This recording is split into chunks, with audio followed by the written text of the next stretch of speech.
We're ready to get started.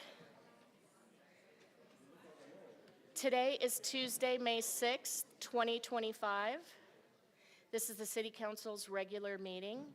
I am calling it to order and giving notice to members of the City Council and to the public that at this meeting, the council may vote to go into executive session for consultation with our attorneys on any item that is listed on the following agenda. Can we get roll call? Mayor Daggett. Here. Vice Mayor Sweet. Here. Councilmember Aslan. Here. Councilmember Garcia. Present. Councilmember House. Here. Councilmember Matthews. Here. Councilmember Spence. Here. Councilmember House, would you lead us in the Pledge of Allegiance?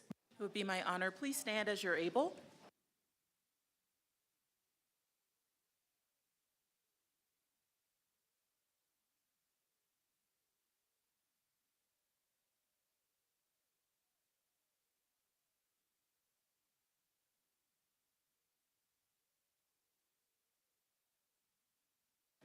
The mission of the City of Flagstaff is to protect and enhance the quality of life for all. Greetings, everyone. Good afternoon. The Flagstaff City Council humbly acknowledges the ancestral homelands of this area's indigenous nations and original stewards. These lands, still inhabited by Native descendants, border mountains sacred to indigenous peoples. We honor them, their legacies, their traditions, and their continued contributions. We celebrate their past, present, and future generations who will forever know this place as home. Thank you. All right.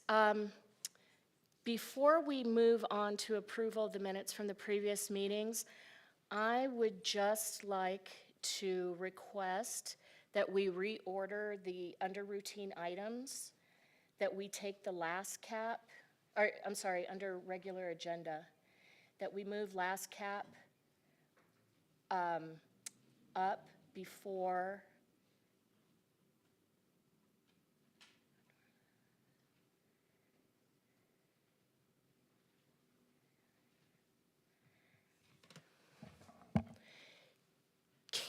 Can we move it after a regular agenda item? Yes, Mayor, we can. Okay, so can we,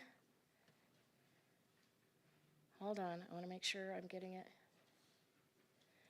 where I want it.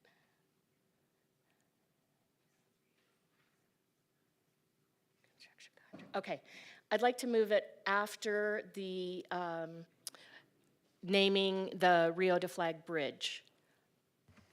Mayor, you don't even have to make a request.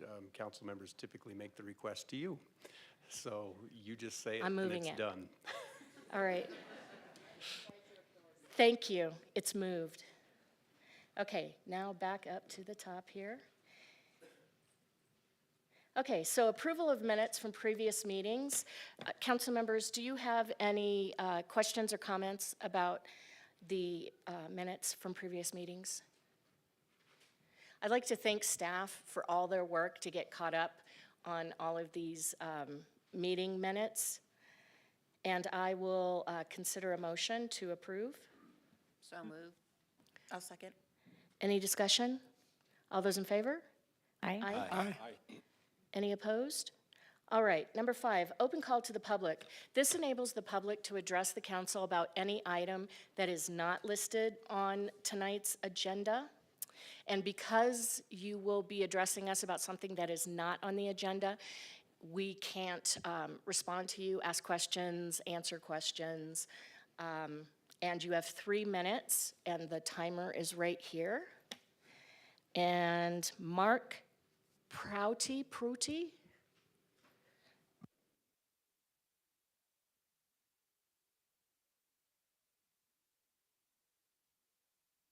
And just make sure that you speak into the microphone. Great. I'd just like to bring attention to a problem that I'm seeing around town this year. The panhandlers have taken up having black dogs out in the sun, in the medians, on the pavement, no water, while they're doing their business out there collecting money. And if any of you have seen these dogs, it's mind-boggling how this is happening. I've spoken with animal control.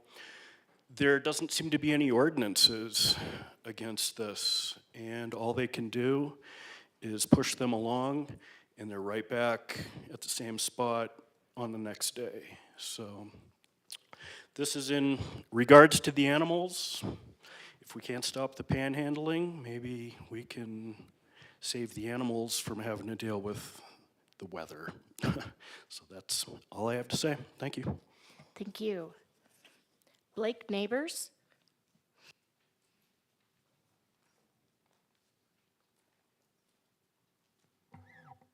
Hi, good afternoon. Thank you for being here. My name is Blake Neighbors, 1015 West Beale. I'm here this afternoon seeking clarification about the city's zoning code. The code has specific restrictions on where a person can park in an R1 zone specifically. You can't park in the front yard. Please keep in mind one of the most common tropes of a rundown neighborhood is parking cars on the front lawn. A month ago, one of my neighbors parked 2 different vehicles in his front lawn.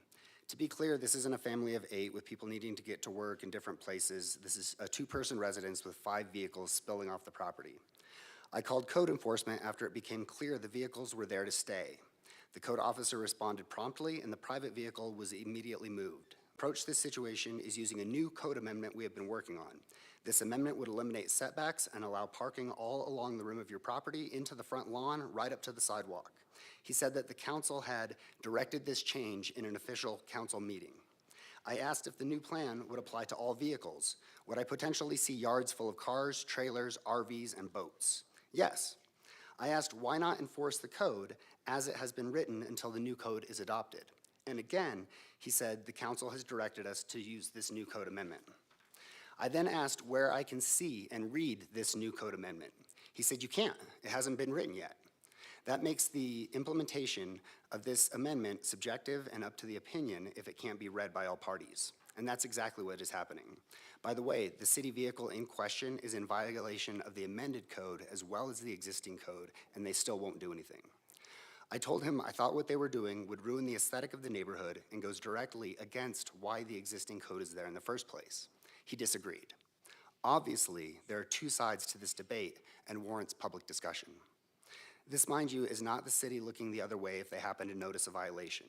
I am a citizen pointing out a clear violation and requesting action, and I am being told no because according to the Code Enforcement Office, they were told by council to enforce the code based on a code amendment that has not been written, published, undergone any public review, nor ratified.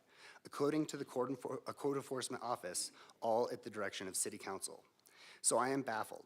As a city, are we not enforcing the current zoning code? And is that at your official direction? Is it now legal for everyone to park vehicles in their front yard, or is it just not being enforced on city vehicles? If there is a change to the code in the works, wouldn't it need public hearings? And how is it possibly more valid than the existing code before even being written and undergoing the public process? This does not seem very transparent to me, and respectfully, I would appreciate an explanation of what's going on here. Thank you. Staff, will you follow up with Mr. Neighbors? Silas and Finn Loveridge.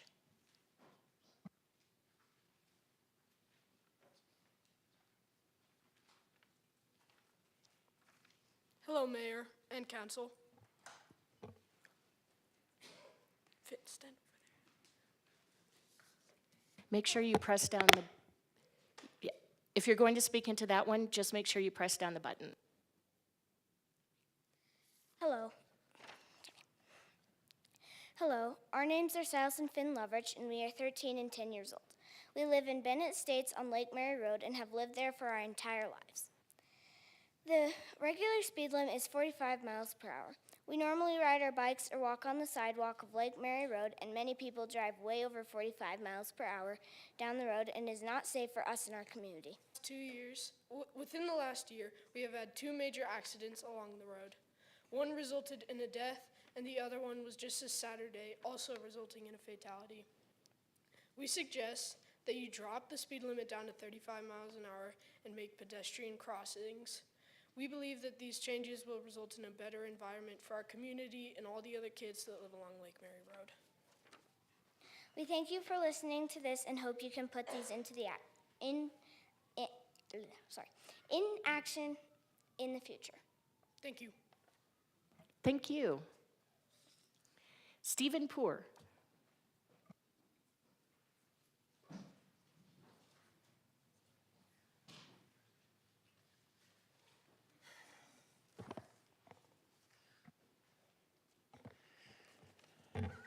Good afternoon, Mayor, Vice Mayor, Council.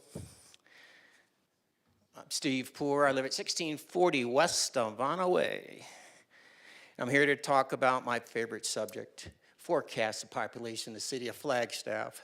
Recently went to a budget meeting, and at that budget meeting, there was rationale to build a new treatment center. We need 40% more capacity because we're going to grow at 1.2%. I was told by the head of water that that's from the Arizona Office of Economic Opportunity. They do demographics for all the cities, counties throughout. I looked up those numbers, and I sent those numbers to you, Council. You have them.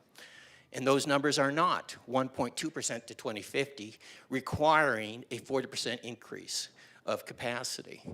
Those numbers average to 2050, 0.31%. And because of that, you'd have less than 90,000, and it's only a 9% growth, not the 40% growth of capacity that tails back to a previous discussion a year ago when the water department suggests and told us all that populations are going to grow at 1.4 compounded to 2050 to take our population to 118,000. 0.31 is 90,000. That's where it tops out during the next 40 years, okay? So we don't need to spend $5 million, which was in the budget last year, on pre-work for Red Gap Ranch. We're wasting our money. We're never going to get to 90,000, okay? And that was only confirmed to you by a consultant you paid in November of 23, who told you at best your population grows at 0.7 to 2040, and from there it shrinks. It never gets past 90.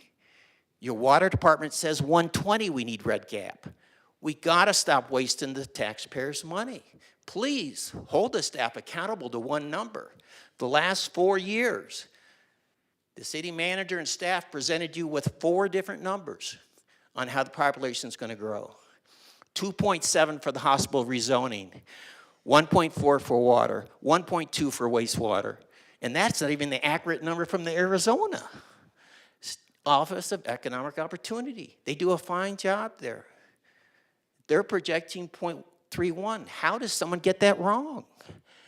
By 3 times, 4 times the number. How does this happen? And it comes to over $500 million they're asking you to spend and sign off on. Please stop the lunacy.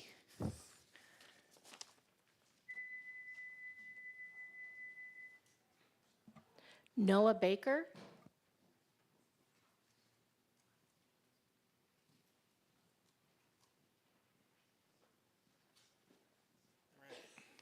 Good afternoon, Mayor, Vice Mayor, Council. Thanks so much for having me up here.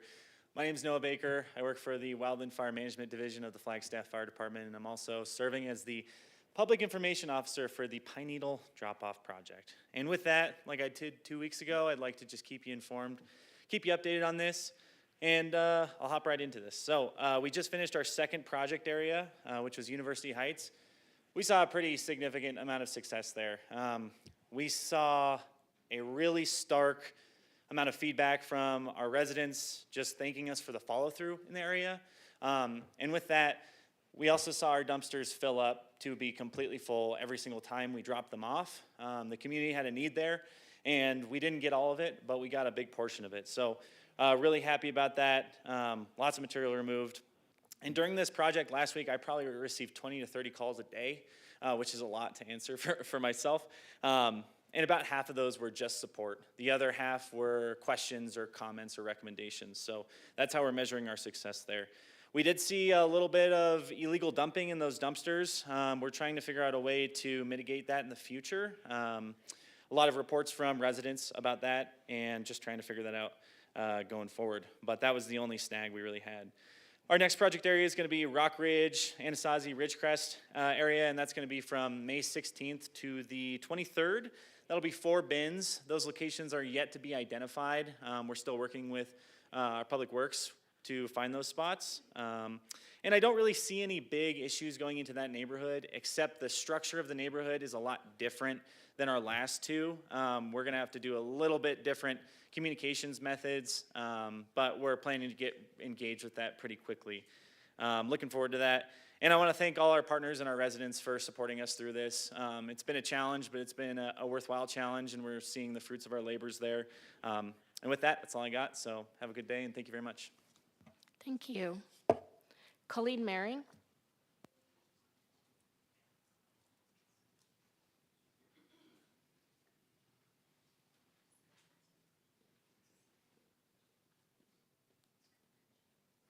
Good afternoon, Mayor, Council, Vice Mayor, sorry. My name is Colleen Maring. I am the Chief People Officer and Chief Legal Counsel at Northern Arizona Healthcare. And as you know, we'd love to bring you updates about everything that's going on at NAH, especially here in Flagstaff. And I've got 2 exciting things to share. First, this is National Nurses Week, and next week is National Hospital Week. We combine those and celebrate Team NAH Week, which may be why I have a Team NAH shirt, because one of the things we do is host organization-wide barbecues.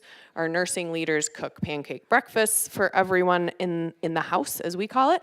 And we give away special gifts and have fun activities. Wildly talented crew we have up there. There's an art show and online talent show going on all week. So if you're around the hospital, stop by McGee Auditorium. The second very exciting news is about our high quality care. We have once again received external validation ranking our care among the highest in the nation. Twice a year, the external kind of third-party watchdog group called the Leapfrog Group evaluates hospitals on quality of care and patient safety. They look at infection prevention, fall prevention, and avoiding hospital-acquired infections specifically. And they just awarded both FMC and Verde Valley Medical Center A grades again for patient and hospital safety. And this half year, semi-year, because they do it twice a year, marks FMC's achievement of straight A status, meaning we've gotten straight A's 5 periods in a row based on more than 30 measures of safety and high quality care. So super excited to be consistently providing this high level of care and making sure that our patients and community and visitors are safe in and out of the hospital every day. This grade puts us on par with the Mayo Clinic in Phoenix, with Cleveland Clinic's health system, and Brigham and Women's Hospital as straight A's elsewhere around the country.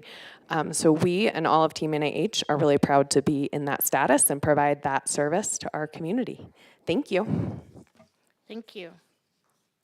Dapper Dre?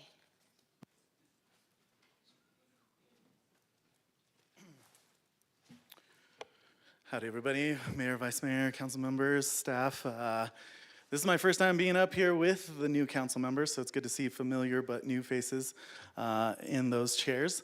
Wanted to start with a thanks to city, particularly streets, for finally getting those cross pedestrian area, and it's nice to see them done and ready for the summer season, where I'm sure we'll start getting more visitors and people coming downtown. And speaking of heavily pedestrian events and things in downtown Flagstaff, I came last week because I was going to invite the council, but there was not a council meeting on Tuesday, so I'm here to extend thanks for those council members who were able to show up to Car Free First Friday on May 2nd from 5 to 9. Aspen was closed from car traffic for the evening with an overwhelming feedback survey of 360 so far participants in that survey saying they would very much like to see that more often as much as possible, and I would say about half of the responses say it should happen permanently. So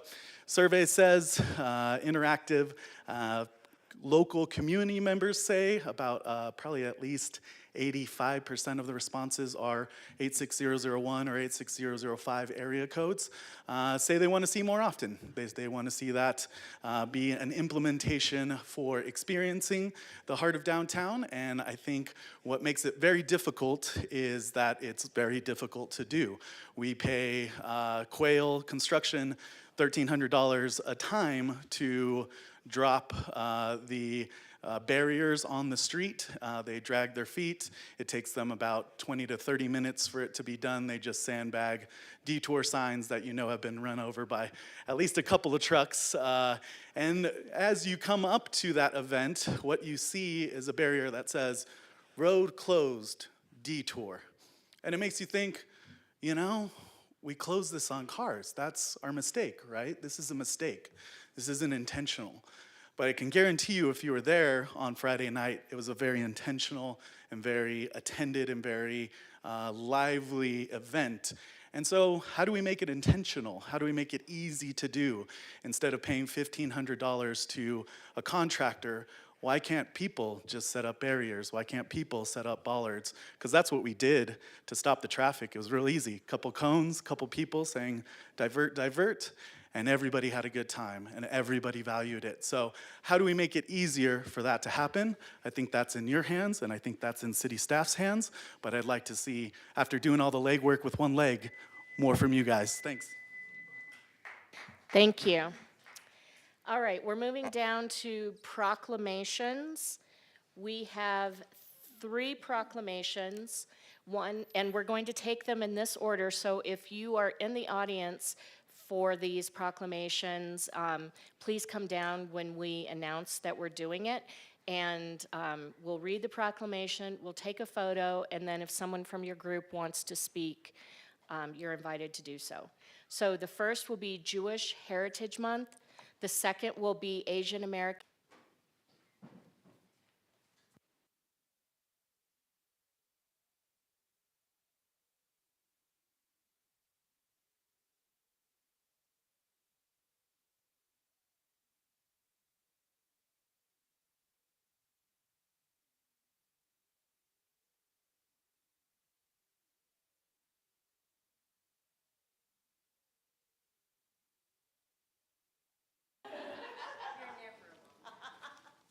All right, just want to double check before I start reading. If there's anyone else here for Jewish American Heritage Month, you can feel free to come on down.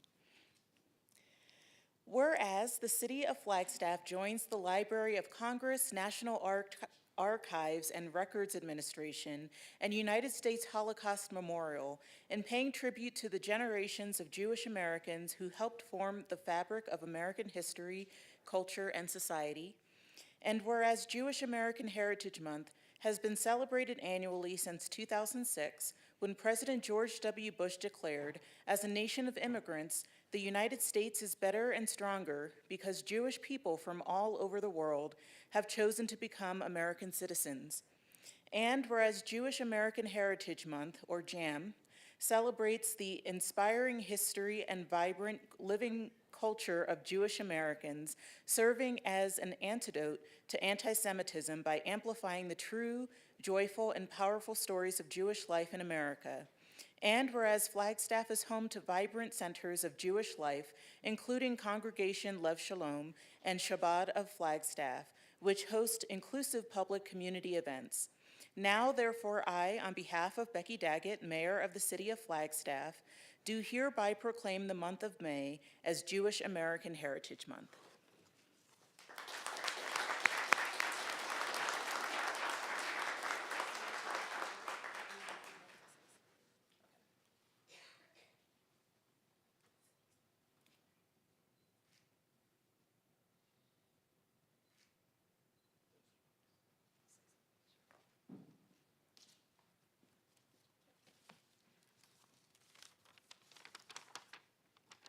Thank you very much. It's an honor to stand here today as a representative of the City of Flagstaff's Commission on Diversity Awareness and as a proud Jewish woman. This month, we gather not only in celebration, but in recognition at a time when Jewish communities across the globe are facing a painful resurgence of anti-Semitism. So the significance of Jewish American Heritage Month feels more urgent than ever. In the face of rising hate, we choose to lift up our voices, not in fear, but in pride. And so today we affirm the history, we honor our ancestors and acknowledge our present and inspire future generations, not just to remember, but to celebrate the resilience, the achievements, and the enduring spirit of Jewish life in America. Thank you.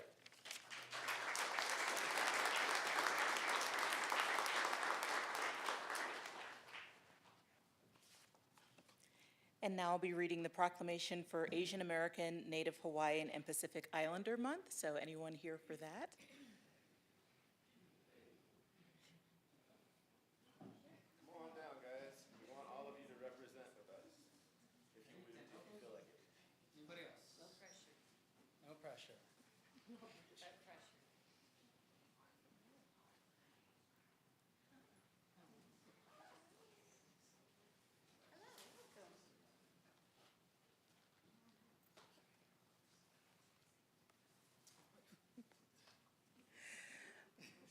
Whereas the City of Flagstaff recognizes the importance of celebrating the cultural diversity and contributions of the Asian American, Native Hawaiian, and Pacific Islander, or AANHPI community. And whereas AANHPI Heritage Month provides an opportunity for our community to honor the rich heritage, traditions, and history of Asian Americans, Native Hawaiians, and Pacific Islanders, who have greatly enriched the fabric of our society. And whereas by celebrating AANHPI Heritage Month, we honor the resilience, perseverance, and achievements of the AANHPI community and commit to building a more inclusive and equitable society for future generations.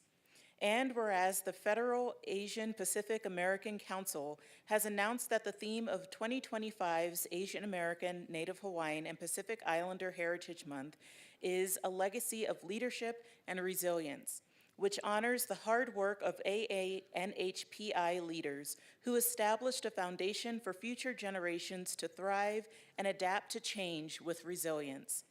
Now, therefore, I, on behalf of Becky Daggett, Mayor of the City of Flagstaff, do hereby proclaim the month of May as Asian American, Native Hawaiian, and Pacific Islander Heritage Month.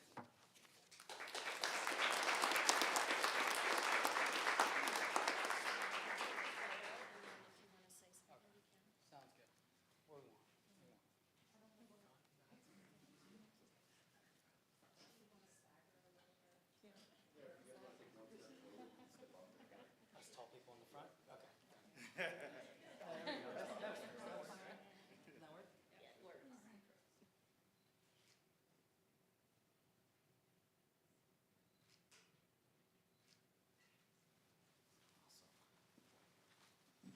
I gotta go? Cool. All right, good afternoon, Mayor, Vice Mayor, Council, staff, Flagstaff friends. It's an honor to be here to receive the proclamation. My name is Mark Cox. I'm of Filipino descent. I've lived here almost 20 years, and it's amazing to see Flagstaff grow in the AANHPI demographic area, from the school to the hospital to everywhere. It's amazing. Today we have folks represented, the Chinese, Japanese, Tongan, Samoans, Fijians, Thai, Native Hawaiians, and Filipinos, Chamorros. But today we're gathered here with immense pride and joy to commemorate the rich and vibrant history of our community by fostering unity, advocating for change, and nurturing the next generation. We can ensure that the AANHPI community continues to flourish empowered and united. Today's celebration is just not about the past and the present. It's also, we can forge connections, break down barriers, and create a world where of our strength, resilience, and beauty of our community. Let us come together to honor.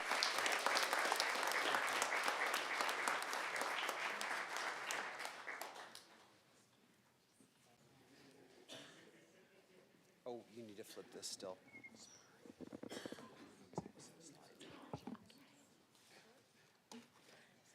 Is there anyone else here? National Travel and Tourism Week is an annual tradition presented by the U.S. Travel Association. This year marks the 42nd anniversary of celebrating the industry. Every citizen benefits from travel and tourism. The travel industry supports nearly 15 million American jobs and is a critical component to the economic vitality of communities in every state. Flagstaff Tourism supports approximately 8,000 jobs, generating millions of dollars for the local economy. According to Dean Runyon Associates, tourism provides economic stability to the community with an annual real tax savings of approximately $1,331 per household. The travel industry has a profound economic impact on the United States. The U.S. travel industry generates $2.9 trillion in economic impact. Discover Flagstaff focuses on encouraging ecotourism this week to reflect our community values, an Ecotourism Week.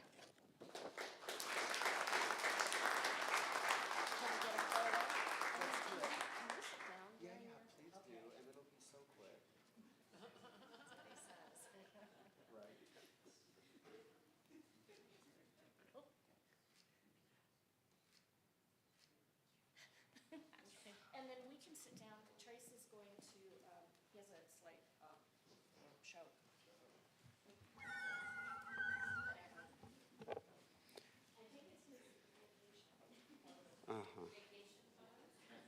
Vacation?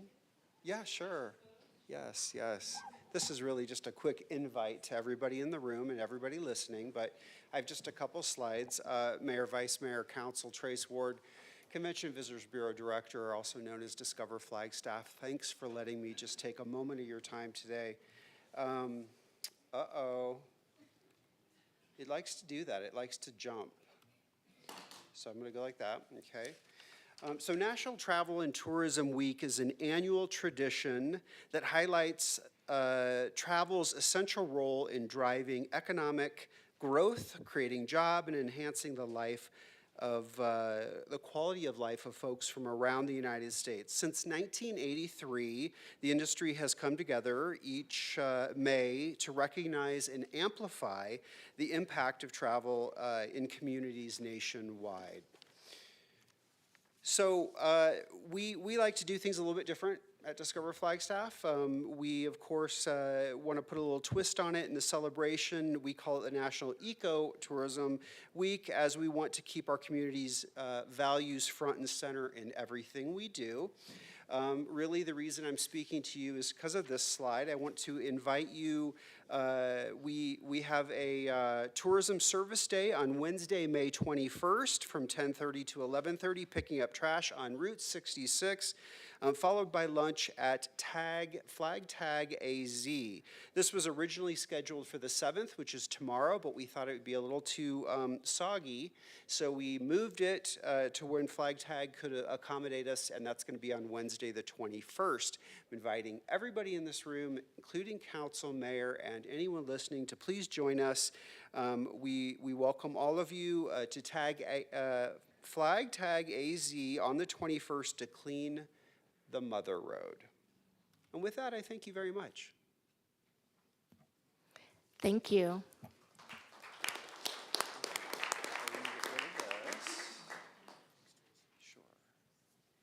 All right, next up is council liaison reports. I will start with Councilmember Matthews.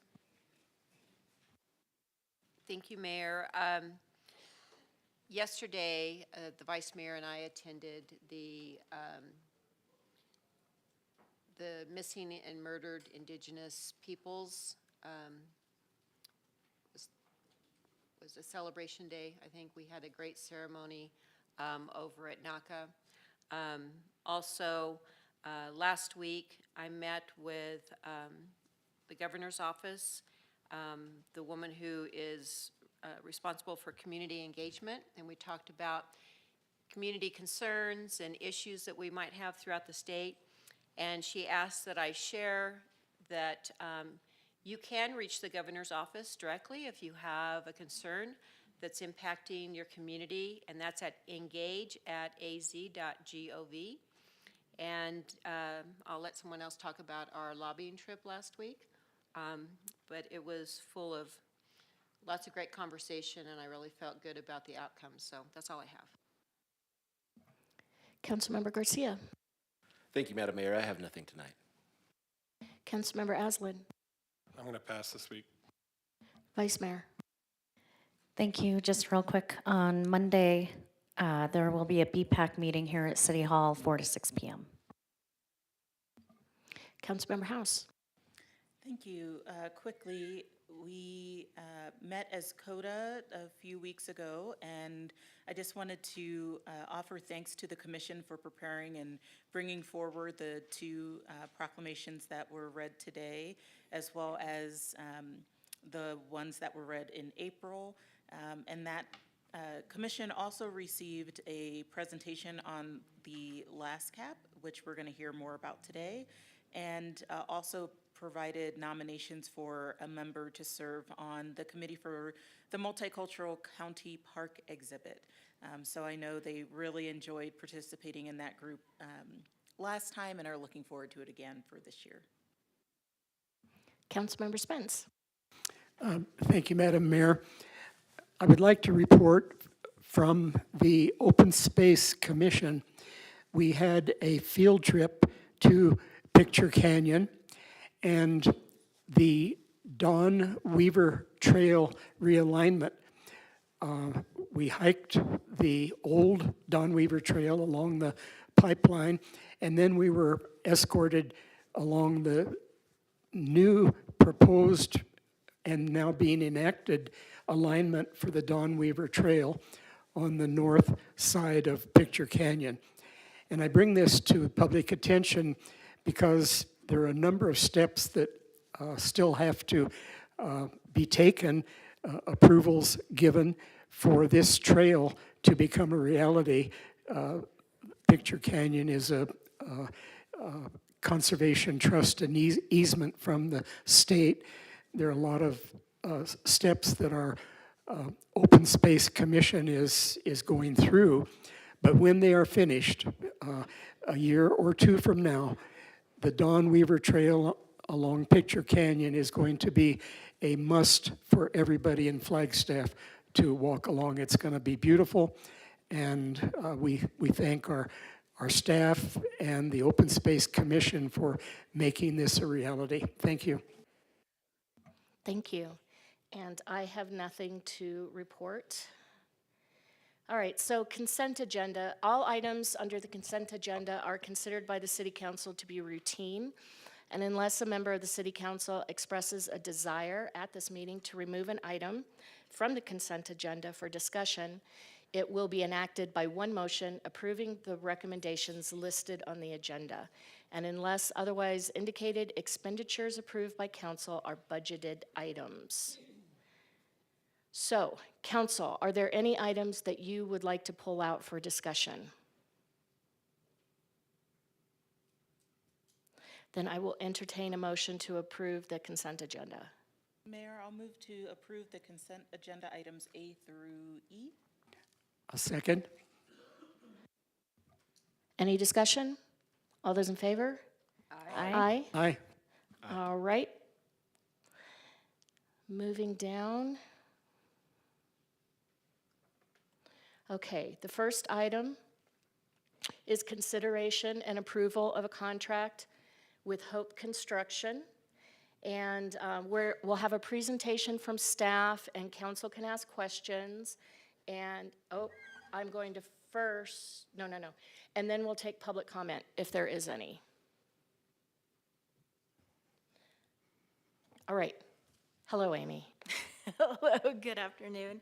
Mayor Daggett, Vice Mayor Sweet, City Council. My name's Amy Hagan, and I'm in the Parks, Recreation, Open Space, and Events Division. Here this afternoon to seek approval, as Mayor Daggett just expressed, on the construction contract for the sport courts at Bushmaster Park in the amount of $2,168,892. Whew, that's a mouthful. The BBB Recreation Special Revenue Capital Project does include restoring 2 tennis courts It includes restoring 2 basketball courts and creating 8 new pickleball courts in the community park, along with site work and landscaping improvements in about 1 acre of a space. The top, yikes, this is sensitive, Trace. Trace is gone. Wow, okay. The topic has been discussed here in this room at least 8 times over a 2-year period in a variety of methods, as well as the Parks and Recreation Commission, of which are tasked with approving the BBB Recreation Special Revenue Budget, including assisting staff with prioritization of capital expenditures based on vacancies and/or needs in our Parks and Recreation system. All right, so let's dive into some of the history and the process that leads us to this afternoon. It's a lot, not gonna lie. And I wanna briefly touch on the fact that a community park, like Bushmaster Park, as defined by National Recreation and Parks Association, is defined as diverse in nature, and it's to serve a broader purpose of recreation, athletics, and open spaces. In addition, what staff do know is when you activate a space, wanted behaviors start to occur. So I do want the council to keep that in mind. And a little bit of history that didn't occur in this room over the last 2 years. There was an 11-acre expansion and improvement project at Bushmaster Park in the years of 2015 and 2016. And what did that include? That included, we added another large playground structure, a second restroom facility, an outdoor roller rink, an outdoor fitness station, to a large parking lot on the eastern side of the park, and an improvement to a part of the western parking lot, because this community park has 2 parking lots, plus additional ramadas, picnicking areas, additional walkways, and infrastructure improvements. But what was not included in that project 10 years ago were improvements to these existing tennis and basketball sport courts. Whew, then we start to fast forward to August of 2019. And in August of 2019, the existing lighted tennis and basketball courts were dual striped for pickleball play, because at that time, we had 0 pickleball courts in our entire park system within the city of Flagstaff. Temporary nets were placed on site in a locked construction box for the public to use. And then later on, dedicated hours for tennis, dedicated hours for basketball, and dedicated hours for pickleball were established, as well as signed on site at the sport courts. Then also, in addition, at a completely other location in 2019 and 2020, Parks and Recreation staff worked and received a grant in collaboration with APS and the Phoenix Suns to redo the sport courts at Ponderosa Park in the Sunnyside neighborhood. That was our first opportunity to deliver 2 permanent pickleball courts in Ponderosa Park in lieu of the 1 tennis court that was there. Plus then did the resurfacing, the overlay on the 2 basketball courts. That was the first time we delivered pickleball courts within our system. So we had the dual striped at Bushmaster, and then 2 permanent in Ponderosa. And at the same time that was going on, staff with the Parks and Recreation Commission went through a strategic planning process.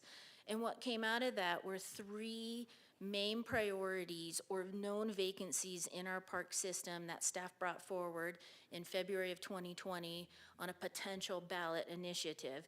And that seems like a long time ago because it was pre-pandemic.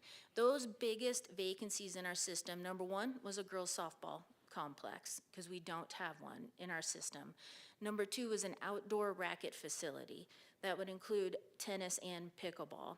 And number 3 were additional multi-purpose fields which serve a variety of sports in our community. That ballot initiative was not successful in February of 2020, just for everyone's reference on that. So then, what did staff do? We got together with our commission, and we started to talk about how can we create a capital program through the BBB Recreation Special Revenue Fund balance, so we might be able to deliver some of these top priority vacancies. We knew we wouldn't have multiple millions of dollars for a girls' softball complex. And we had these dual striped courts at Bushmaster. So we started to focus on, was there a way to deliver additional pickleball courts for the community, dedicated pickleball courts, not just a dual stripe scenario. And that was work with our Parks and Recreation Commission. So then, fast forward now, it's May 2023. Staff brought forward to City Council a design-build contract in the amount for $920,643, so just about 2 years ago. Then again, that was for a design build. So there were not construction drawings created. It was utilizing 2 partners through cooperative procurement process that would let us try to bring forward an overlay on the existing tennis courts and existing basketball courts at Bushmaster, and then create 8 brand-new pickleball courts. So definitely a significantly smaller scope of work than what we're talking about tonight. And then that night in May, there was an approval by City Council, but with some explicit direction. The direction was to restrict the hours for the lighted courts. Like, what could staff bring back and discuss, because that information is in city code. The positioning of the pickleball courts themselves, could we feasibly fit them in the most centrally located position, not impacting existing other amenities at Bushmaster Park? What could we do? And then lastly, to have minimal tree removal. So those were the 3 items that were provided by staff on that May 2023 approval night. Again, as a reminder, that scope of work did not include professionally designed engineered construction documents, because it was a design build at that time. After that date, there were numerous, a handful of discussions with the community through petitions and reconsiderations, and we even had fair items here at the dais. So while a lot of that was going on, at the same time, staff opted to have professionally designed construction documents created. We just felt like that was the best way to move forward, especially given the criteria of the positioning of the actual pickleball courts themselves. So we moved forward with an on-call contract that is available to staff to have those construction documents created. And that was going on at the same time that a lot of these other discussions were occurring. Then in October and November of 2023, staff approached City Council regarding the city code change to the restrictions on lighted sport courts, not just at Bushmaster Park, but anywhere else where we have them. So all of our lighted sport courts. The decisions that night via resolution 2023-24 were all lighted sport courts in our park system end at 9 p.m. So the lighting ends at 9 p.m. and then all parks close at 10 p.m. every day of the week. We needed to make that simple, so it was a really effective change that we made. Then in December of 2023, staff, please work with me. Staff brought forward an update on how was the design occurring on the construction documents, still in that design build mentality. With it, because it was a not to exceed amount of $920,646. So on that night, this color rendering was displayed. And there was a lot of discussion still again about, okay, so we changed the city code on the lighting, we changed the code regarding what time parks close, moving forward. We talked a lot that evening about replacing tree for tree. I described to City Council the different tree species staff were proposing to put in here, as well as drought-tolerant shrubs and other ways that we can utilize landscaping to really mix it up here at this park. Then construction documents were finished up in the winter of 2024, and now it was time to find out what the costs were on the kind of the build portion of this contract. The costs escalated drastically. They came in at $1.9 million. And from a staff perspective, it was a really difficult decision. Did not feel good coming up here and saying, here's the professionally designed drawings. The cost to build them are $1.9 million. I know what I have approved is $920,646. Can I have another $1 million? No. Did not feel good, was not fiscally responsible. So at that time, we pulled the project off, and we needed to think about it. And what could we do? What could we change? How could we still attempt to deliver this? So it took the summer, so that was May of 2024. There we go. Took the summer, thought about it. What could we do? And I talked with the design consultants, so the engineer and architects assigned with this project, and we decided to create a second set of drawings. So we've got this original one that had pricing of about $1.9 million in May of 2024, and then we created a second set of drawings. Because then, from a staff perspective, we would have two sets of drawings to bring forward and do a formal procurement and find out which one is going to be the most advantageous for the city of Flagstaff to deliver 2 tennis courts, 2 basketball courts, and 8 pickleball courts. So here's where we had on the left side of your screen the original design, and then on the right side of the screen the second design. So in March of 2025, we did discuss the second design on the right with one of our job order contractors available to city staff. Unfortunately, the project as designed was going to supersede the contract limits of what a job order contracting can do. It was going to be greater than $2 million. So then we went out with an invitation for bid, which is another formal procurement process. Through that process in April of 2025, so just last month, what is on the right, the original design, ends up being came in with cost from a bidding general contractor as the lowest responsible bid. So again, it's going to be the design on the left. And through that competitive bid process and result, that is with Hope Construction in the amount of $2,168,892 for that original design. I'm gonna go back just so everybody's got eyeballs on that. So that is what we are here tonight seeking approval of. There's maybe some questions about the funding source on this. So I neglected to say a couple minutes ago that during some of that thinking process, Parks, Recreation, Open Space, and Event staff got together with our amazing finance team to start to revamp some of our 5-year capital program that we have from that BBB Recreation Special Revenue Source, and we created $1.9 million for this project. Now here we are at 2.1 million and some change, so we're at a crossroads again. Our partners in Beautification Arts and Sciences is providing $100,000 for landscape improvements.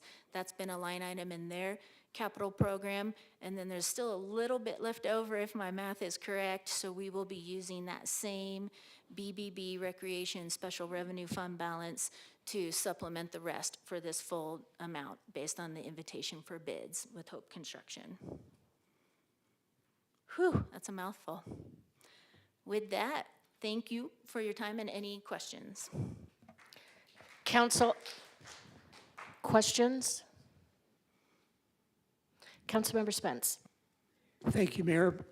May I ask, how many bids did you receive in this last round of requests for bids? Great question, Councilmember Spence. There were 2 responses. But again, 2 responses for the 2 sets of plans. So each responding general contractor provided 2 bids, if that makes sense. And is it a fair question to ask, what was the losing bid? How many dollars? I do not have that on top of my head. I'm looking over at my lifeline with Emily in procurement, as I bet she's pulling that up right now. I don't have that dollar amount memorized. Let me see if Emily does. It was higher. This dollar amount with Hope Construction was the lowest responsible bidder. It was higher from the other respondent.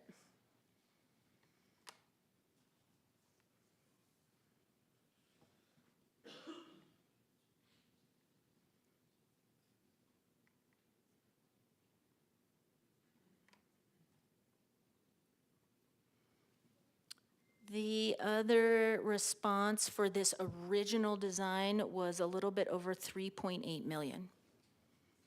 Yes, sir. Thank you. Councilmember Garcia and then Councilmember Matthews. Thank you, Madam Mayor. Thank you for bringing that picture back up. I got a little lost there, and you might have answered a couple of these questions throughout the slideshow, but I'm here to ask them again. So we landed on the second design layout? We landed on the original design layout. Okay, so where we're looking at it now, as it stands, are we looking at north, south, east, west? Yes, that would match what's on the screen, yes. Okay, so what's originally there now is what's more on the east, or as I look at it on the right-hand side. So what's originally there now, where in the very upper left-hand corner of this drawing, on the original layout, that is where there are 2 tennis courts today.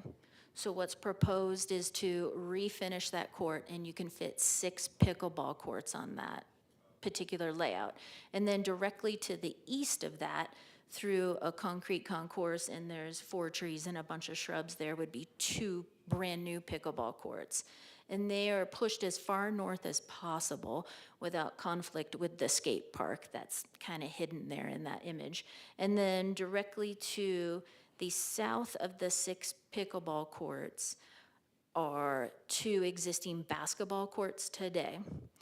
Those are severely damaged. They're the most damaged out of any of them. So they would shift, it'd be complete demolition of those 2 basketball courts. They would shift to the north.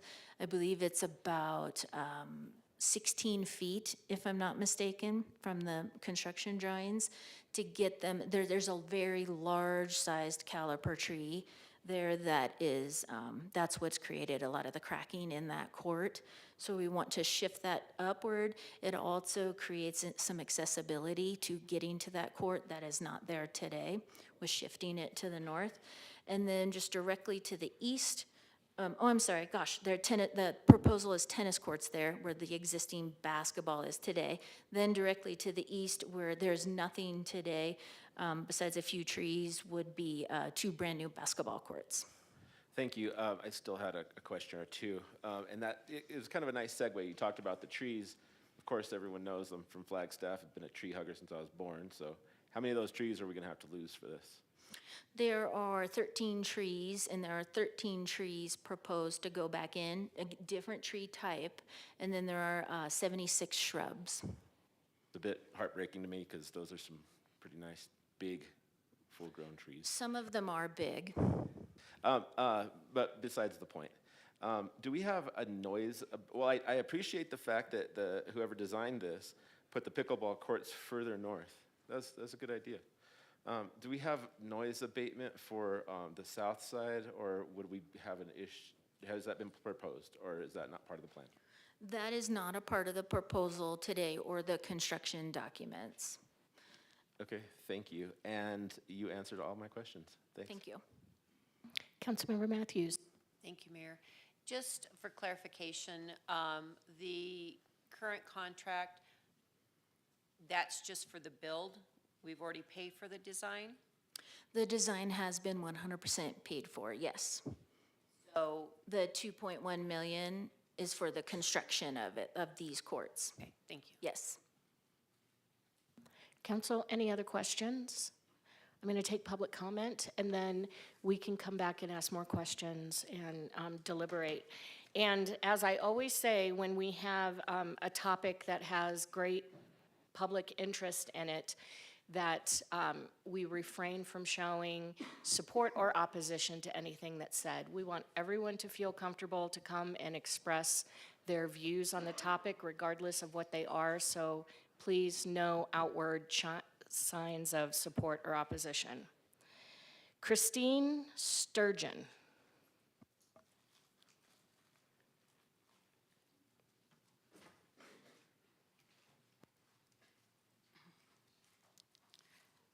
Good afternoon, Mayor Daggett, council members, and members of the Flagstaff community. My name is Christine Sturgeon. I'm with USA Pickleball and volunteer as the Northern Arizona District Ambassador. I work to support Alicia and other ambassadors to grow pickleball in their community. I'm here to support a yes vote to start construction on the multi-sport courts at Bushmaster Park. I encourage you to vote yes today, not only as a recreational need, but as a smart economic investment. Pickleball is one of the fastest growing sports in America, and Flagstaff is no exception. The existing courts at Bushmaster are heavily used by the locals and the tourists. By expanding the facility, you're not only supporting recreation, but you're supporting the local economy. And here's how. Tourism and tournaments. New courts create opportunities for hosting regional pickleball events, bringing in visitors who stay in area hotels, eat at your restaurants, and shop locally. 2, business growth. More people playing means more spending. Spending on gear, lessons, food trucks in the park, and services that surround the area. 3, job creation. Construction, maintenance, event planning, all create a direct and indirect employment opportunity. 4, year-round economic activity. Pickleball is a year-round sport in Flagstaff. Investing in quality courts, lighting, means constant use and a steady commitment, a steady community engagement, even during your shoulder season. Flagstaff can position itself as a hub for pickleball enthusiasts, thereby stimulating economic development and community well-being. It's a win-win. I ask you to vote yes to support the Bushmaster project and start construction soon. Also, I live in the Sedona area. We did have Hope Construction build 8 dedicated courts in Sedona for $1.6 million. Definitely, this is a win-win for all the sports that you're going to be able to additionally put in the park. Thank you today for your time and commitment to making Flagstaff a healthier, more prosperous, and more connected community. Thank you. Next up, we have Damian Hendricks. Are you Alicia? Okay, so Damian left. Call Alicia. Good. He's the better speaker. I'm not very good at this, but we'll try. Good evening, Mayor, Vice Mayor, council members, and fellow Flagstaff residents. I'm Alicia Hendricks, the president of the Flagstaff Pickleball Association. I'm also the USA Pickleball Ambassador for Flagstaff. I skipped that. Flagstaff Pickleball Association, a nonprofit organization dedicated to promoting pickleball and its growth in our vibrant city. Our organization has 115 members, and the NAU Pickleball Club boasts over 270. That's nearly 400 organized players, not counting the countless families, friends, and visitors who pick up a paddle for fun and connection. Pickleball is more than a sport. It's a community builder. People of all ages and athletic abilities gather to play, laugh, and forge friendships. At Bushmaster Park, up to 40 players show up daily for open play, from 92-year-old Lee Johnson, who inspires us all, to 5-year-old kids learning the game. It's the fastest growing sport in the U.S. for 4 consecutive years, accessible to everyone from beginners to competitors. Visitors from across the country and even the globe seek out our courts, drawn by the welcoming spirit of Flagstaff's pickleball scene.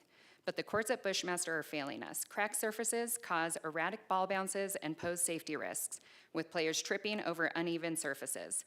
These conditions deter new players and frankly embarrass us when visitors compare our facilities to those elsewhere. Every incorporated city in Arizona has dedicated pickleball courts. Sedona built 8 last year, and it's rumored there is talk about 6 more. Bullhead City has 12, with 4 additional courts on the way. Flagstaff, we have just 2 dedicated courts at Ponderosa Park. At Bushmaster, we are competing with tennis and basketball for space. This project will dedicate space not only for pickleball, but also for tennis and basketball, creating a multi-sport hub that serves our entire community. Many of you have supported this effort over the years, and Flagstaff Pickleball Association is grateful for your commitment. But now is the time to act. Delaying this project only drives up costs and denies our residents the facilities they deserve. Approving funding for Bushmaster will show that Flagstaff values recreation, health, and community. On the noise concern, my home borders Cheshire Park, so I'm no stranger to park sounds. That noise is the joyful sound of families, friends, and visitors enjoying the outdoors. It's kids playing, adults connecting, and our community thriving. Not at home glued to screens, but outside, active, and carefree. Let's make Bushmaster Park a place where these moments flourish. I urge you to approve this funding and bring this long overdue project to life. Thank you. Thank you. Maximilian Naus?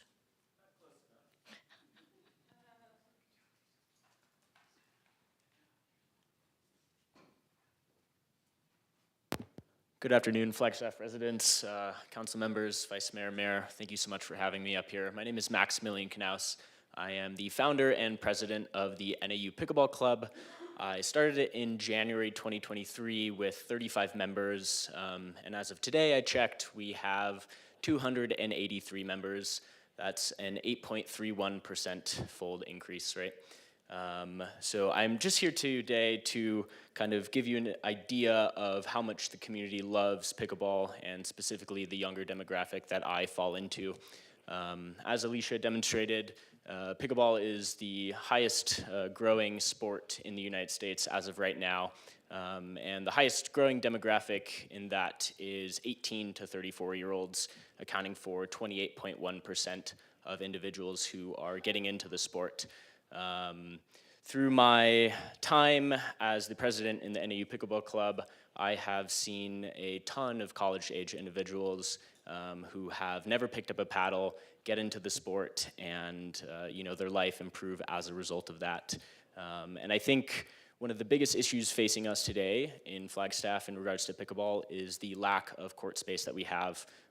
As we've demonstrated here today, there's only 2 dedicated courts at Ponderosa. If you think about it from a time perspective, right, each game takes about 10 minutes. That means, at a time, there's only 8 people that can play, right? So increasing the amount of courts that we have in Flagstaff would mean greater accessibility, not to only residents, but students like myself. Additionally, I'd like to say that we just ran an end-of-the-year fundraiser tournament for the NAU Pickleball Club, where we generated over $3,000 in funds to support collegiate pickleball in the future. So with that, I just want to let you know that there is a lot of interest from both the community and college-age students in developing more courts for us all. Thank you so much for your time. Thank you. Devin Beam.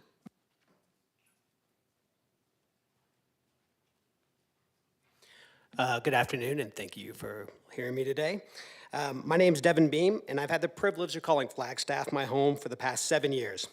As someone who loves the outdoors, I've always been drawn to active pursuits, hiking, biking, skiing, but it wasn't until a few years ago that I discovered something new, something that has become a true passion of mine, and that is pickleball. Now, I didn't grow up playing a racket or paddle sport. In fact, I'd never even heard of pickleball until I was visiting a friend in Tucson and staying with their parents at their active retirement community, which I would move into today, if I could. On the drive-in, I saw people on the courts playing pickleball, something I'd heard a lot about but had never played. And I'd said, I'd love to learn how to play that. And my friend's dad said, well, I got a few paddles, I can teach you. And just like that, I was hooked. After a few games, I couldn't get enough of it. My wife and I stopped at Dick's Sporting Goods on the way home. We bought 2 paddles, and ever since, Amanda and I have been playing regularly. But pickleball is more than just a fun sport to me. It's a way to connect with the community, a way to break down barriers. You see, it's not uncommon for me to play with someone who is 30, 40, or even 50 years older than me. Do we care if we win? Not really. We're just happy to be playing pickleball. Sometimes I play with people that I don't even get along with. And when we play pickleball, we still have a great time together. But none of that matters on the court. All that matters is that we're out there playing because we love pickleball. I think there's something special about that. It's something that brings people together regardless of background, belief, or age. It's a community builder in the truest sense. Now, when we look at Flagstaff, we see a community that's passionate about staying active. We are an outdoorsy town. But if we're being honest, when it comes to facilities, we're falling behind. Phoenix has 60 dedicated pickleball courts. Tucson, 46. Even Prescott has 12 courts. Sedona has 12 dedicated pickleball courts, and Winslow and Page have 4 apiece. And how many do we have in Flagstaff? It's already been said, but we have 2 dedicated pickleball courts. The thing is, you don't grow a community by underserving it. You grow a community by investing in the things that bring people together. And pickleball is one of those things. It's not just a sport, it's an opportunity for people of all walks of life to connect, to build friendships, to stay active, and to bring them together. So why shouldn't we have more pickleball courts in Flagstaff? We deserve it. Not just as being an avid player like myself, but for anyone looking for a fun, accessible way to get outside, stay active, make connections with others. Whether you're 25 or 75, whether you're new to town or have been here for decades, pickleball has something to offer. It creates connections, not divisions. Let's not let this opportunity pass us by. Let's invest in our community. Let's build these courts. Let's give Flagstaff something that will bring us together, one game at a time. Thank you. Thank you. Rebecca Marlett?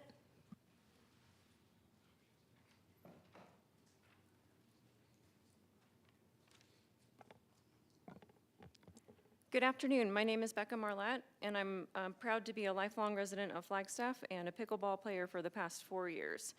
Growing up here, I've spent countless hours in our parks, swinging at playgrounds as a kid, playing team sports, and now playing pickleball at Bushmaster Park. I also live nearby and have walked the paths around the park hundreds, maybe thousands of times. I've seen firsthand how vital this park is to our community. It's a place where people of all ages gather to move, connect, and unwind. And like many cities across the country and the world, Flagstaff is experiencing a pickleball boom. Our local pickleball association has over 115 members, and that's just a snapshot. Our local Facebook group has over 1,400 members and growing. This demand far exceeds what our current facilities can handle. Bushmaster Park has 8 shared use courts, and they are simply not enough. During the mere 4 hours of dedicated pickleball play each day, courts are packed, and players wait long stretches to rotate in, especially on weekends. The current setup also displaces basketball and tennis players, which isn't ideal for anyone. On top of that, the court surfaces are cracked and deteriorating, posing serious safety concerns and also a liability for the city. The sport court project meant to address these issues has already faced years of delays. And now, like everything else, costs have increased. As a tax-paying citizen myself, I don't take a $2.1 million investment lightly. But further delay only means greater expense down the road and continued frustration for a growing community of users. This isn't just about pickleball. It's about making smart, forward-looking investments in recreation, tourism, and public safety. Better courts means more local enjoyment, but also more visitors from Phoenix and beyond. Visitors who will stay in our hotels, eat in our restaurants, and shop in our stores. Flagstaff is an amazing city. It's my home. But we are overdue for dedicated pickleball courts and new basketball and tennis courts at Bushmaster Park. I believe in the planning done by the Parks and Recreation Committee. I trust they've chosen the right design, the right location, and a qualified team to bring this project to life. Now is the time to move forward. I urge you, please don't delay again. Thank you. Jamie Whelan.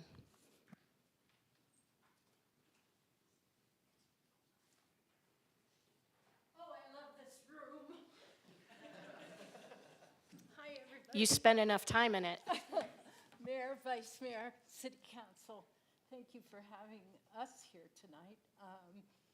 You know, I'd like to, of course, ask for your support for this project. Of course, I would see design number 2 as being the appropriate one, not the original design, because you get 2 more pickleball courts. But I just don't want to be narrowly focused. I just want to divert for a little bit here. We are so far behind in Flagstaff, in our parks, in our recreation, and it's embarrassing. It truly is. I lived part of the time in Puerto Penasco, Mexico. Their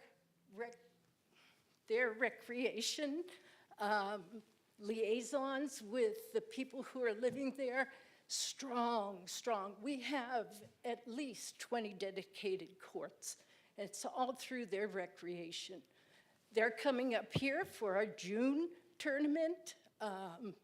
And I mean, it's such a fun thing to do. And when you retire, you'll be able to do it too.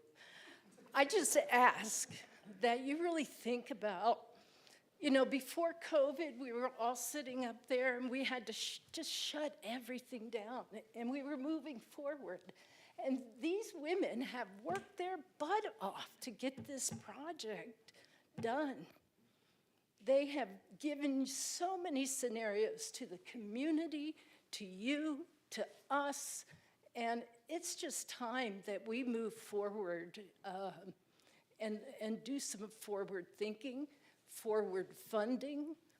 This won't be the end. We need indoor, outdoor courts for everyone, not only pickleball, but for all the sports. And I know we have some land out by the airport, I think, that probably could use a beautiful recreational center. We also have people who want to invest in building large centers here. But for some reason, it's fallen through the hoops. So anyway, love you guys. Thank you for all your hard work. And staff, thank you. You're amazing. So thanks. Thank you, Councilmember Whelan. All right, council, additional questions. Councilmember Aslan. Amy, just a couple questions. Can you walk me through the height of the fencing, the perimeter fencing for each type of court, and which of that fencing is coming in newly and what fencing you're keeping? You got it, absolutely. So let's see if this may work. Up here, where it's currently 2 tennis courts, and the proposal includes resurfacing for 6 pickleball courts. That fencing on the north and on the south sides would be 8 feet tall. And then the sides and the perimeter fencing within each of the actual courts is 4 feet tall. Then the same application would be over here where there are 2 more pickleball courts to create the full 8. So again, 8-foot fencing needed on that north and south ends with 4-foot tall dividers. Down here on the bottom left where it's tennis courts need at least 10-foot tall fencing. You can go between 10 and 12. We're opting for 10 in that location. Basketball courts, when they're not adjacent to a roadway or anything else, we would prefer to have no fencing up. There is along this eastern edge and this southern edge some decorative foots-like fencing, so that way a ball just doesn't go flying off down into the landscaping. But we really would prefer to see the basketball courts open, since there's not a major need to have that 10-foot tall fencing there. Wonderful. That's fairly synergistic with the way I was thinking about it. Minimized fencing were available. On your very first slide, I remember tall fencing on those pickleball courts, but that's probably an old photo, not It representative was, of yes. the way it's going to look. Correct. One other question for you. Can you walk us through the revenue generating potential of these courts? Events were mentioned in a lot of those public comments, and I'm just thinking, how does this amenity eventually pay for itself? Ooh, good question, because we do tend to, just as an internal, a city mantra for our adult and youth athletics, they're incredibly affordable. Throughout, with the 8 pickleball courts, 2 tennis courts, and 2 basketball courts, recreational play is 100% free. Outside of that, if there was a need for a tournament, which really starts to percolate toward a similar to a special event for us in pros, that's where then permit fees would be addressed based on whatever that tournament will entail. And that brings up another good point to make, is that there's 8 dedicated pickleball courts, then there'll be 2 dedicated tennis, 2 dedicated basketball. Those tennis and basketball are still going to be dual striped for pickleball, but no dedicated pickleball play on those. So in order to play pickleball on the tennis and basketball courts, you're going to need a permit. So it will generate some funds, but because it is incredibly affordable and subsidized, it's going to take a long time to build that balance back up. Councilmember Garcia, Councilmember House, and then Councilmember Spence. Thank you, Madam Mayor, and thank you for the presentation. I've learned quite a bit about this. Coming in later in the game as a newer council member, seeing all the meetings that have happened before us, I'm glad to be in this seat in order to make these decisions and to talk about it a little bit. So you mentioned with Councilmember Aslan's comments that there was a potential to set up on the basketball and potentially maybe the tennis courts as well, or just the Yes. basketball? Tennis and basketball are both still will be dual striped for pickleball, but there will not be portable nets on site available, and the only way pickleball play will occur is through a permit through our team. Okay, and I mean, I don't want to throw it out there or anything, but I was just wondering how much due diligence are we going to be taking on, will there be policing of the other 2 courts play? And the reason I ask this is because since I've known that this was on the agenda, anytime I'm near the area, I drive in there, listen to what's going on in the park. Sometimes I'll walk down there and see. And surprisingly enough, at least in my interactions, sometimes you see some pickleball players, sometimes you see some tennis players, but there was always somebody there dribbling a basketball on the court. And I just want to make sure that they're protected. And that's also one of the things that I love most about adding dedicated courts is we get our basketball courts back for the kids. Correct, we get our basketball courts back.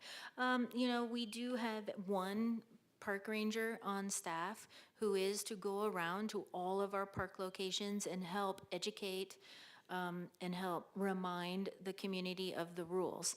Can they enforce or cite? No, they cannot. And the same would be for any member of the public. It's, you know, it's a community member versus community member if there's misuse occurring. But I do think with portable nets being removed from the location, it really will prohibit anybody hopping on the basketball court and or tennis court to play pickleball, again, unless permitted otherwise.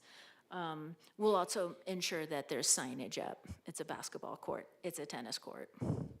I really do appreciate that, because that's my only real concern moving forward is that, you know, while we are giving the pickleball players in the community, which I hope to be one at some point, I haven't tried it yet, but I'm really leaning hard into it now that we'll have these dedicated courts, that we're giving them the respect to have their space. I just don't want to see that be overstepped in any way, and if so, I would really like to see a mechanism for us to halt that immediately.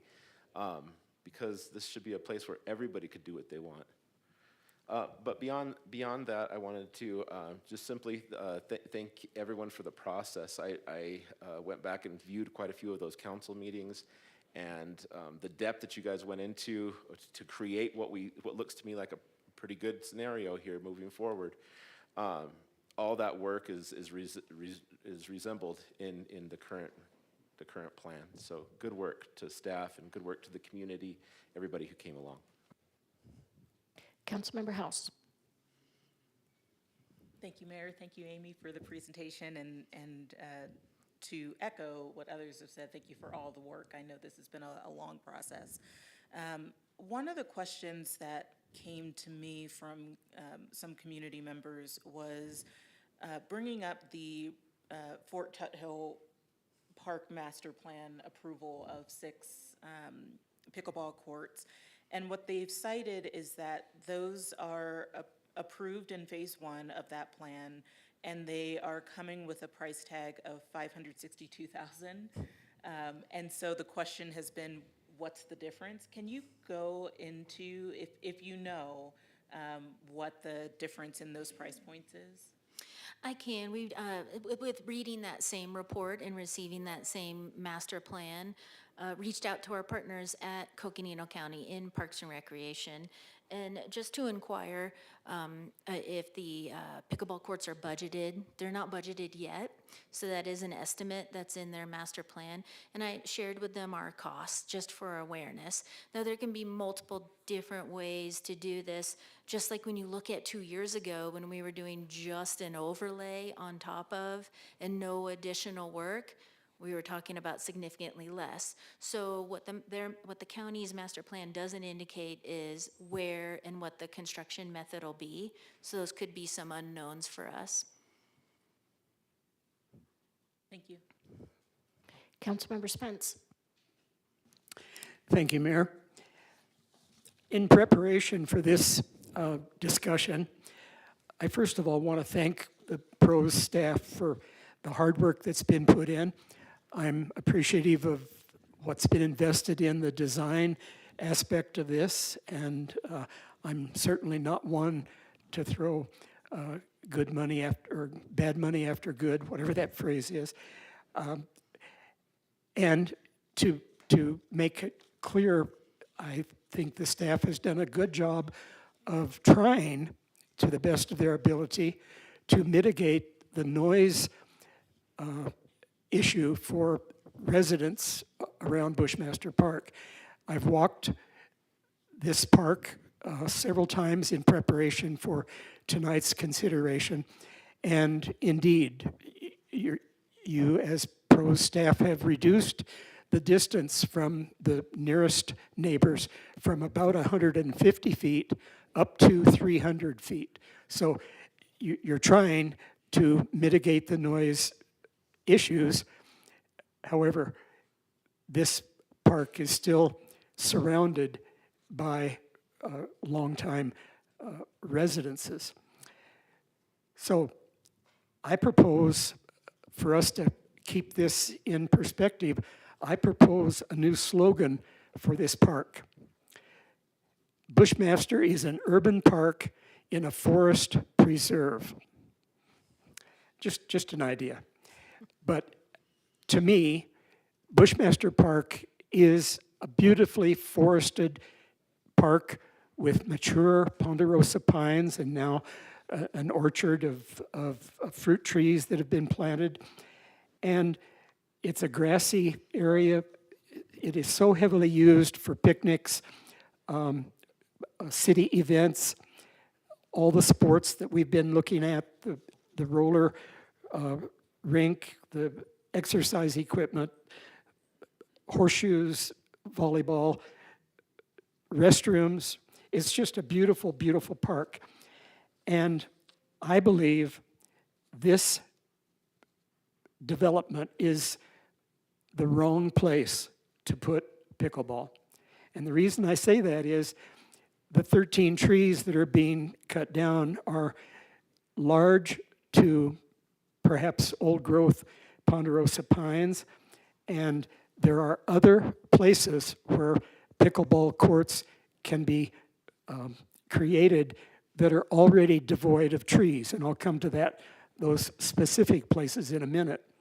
I think it's the wrong place because of the amount of parking. I've counted the parking places at Bushmaster, both the east and the west lots, and it's right around 110 parking places. If there were a pickleball tournament at Bushmaster Park under the permit process, the parking would very quickly be occupied by the tournament goers, and our city residents who want to have a picnic or use the other amenities would have to park off-site. Of course, they could take the bus, but I think the limited parking is a major problem for putting this development, the pickleball courts, in Bushmaster. I've also looked at the existing tennis and basketball courts, and I respectfully disagree with the professionals, and I'll admit I'm an amateur on this, but I think maintenance of those concrete pads would make them suitable for continued basketball and tennis use. The cracks that have been mentioned are 1/4 of an inch wide and there is no unevenness between the two sides of the crack. So I think maintenance with the proper maintenance correction, whether it's cement or flexible epoxy, would take care of it. It is the wrong amount. I'm amazed that the other bid was $3,800,000, but $2,100,000 is too much to spend on this one amenity. And I think it's the wrong time. There are other new pickleball courts that are under consideration, as we've heard, Fort Tuthill. There is unused indoor space at the mall, which could be created probably for a private pickleball area that would be indoors and use existing space. And I'll close by saying there are 2 city-owned parcels that I have investigated in the last week. Fox Glen Park, at the northwest corner of Fox Glen Park is a tree that is an area where the trees have been taken down if they were ever there. So it's a treeless area that has room. I admit there's a lot of things that would have to be considered, but it is one possibility. The other possibility is at the National Guard Armory. Between the Armory building and Thorpe Park Road, there is city-owned property that would have room for pickleball courts of the number 8 courts. There would be room for parking, and it is 450 feet from the nearest housing. So I think I'm going to vote no because it's the wrong place, the wrong amount, and the wrong time. Thank you. Amy, did you want to respond to anything or clarify anything? No, thank you. No response. Vice Mayor.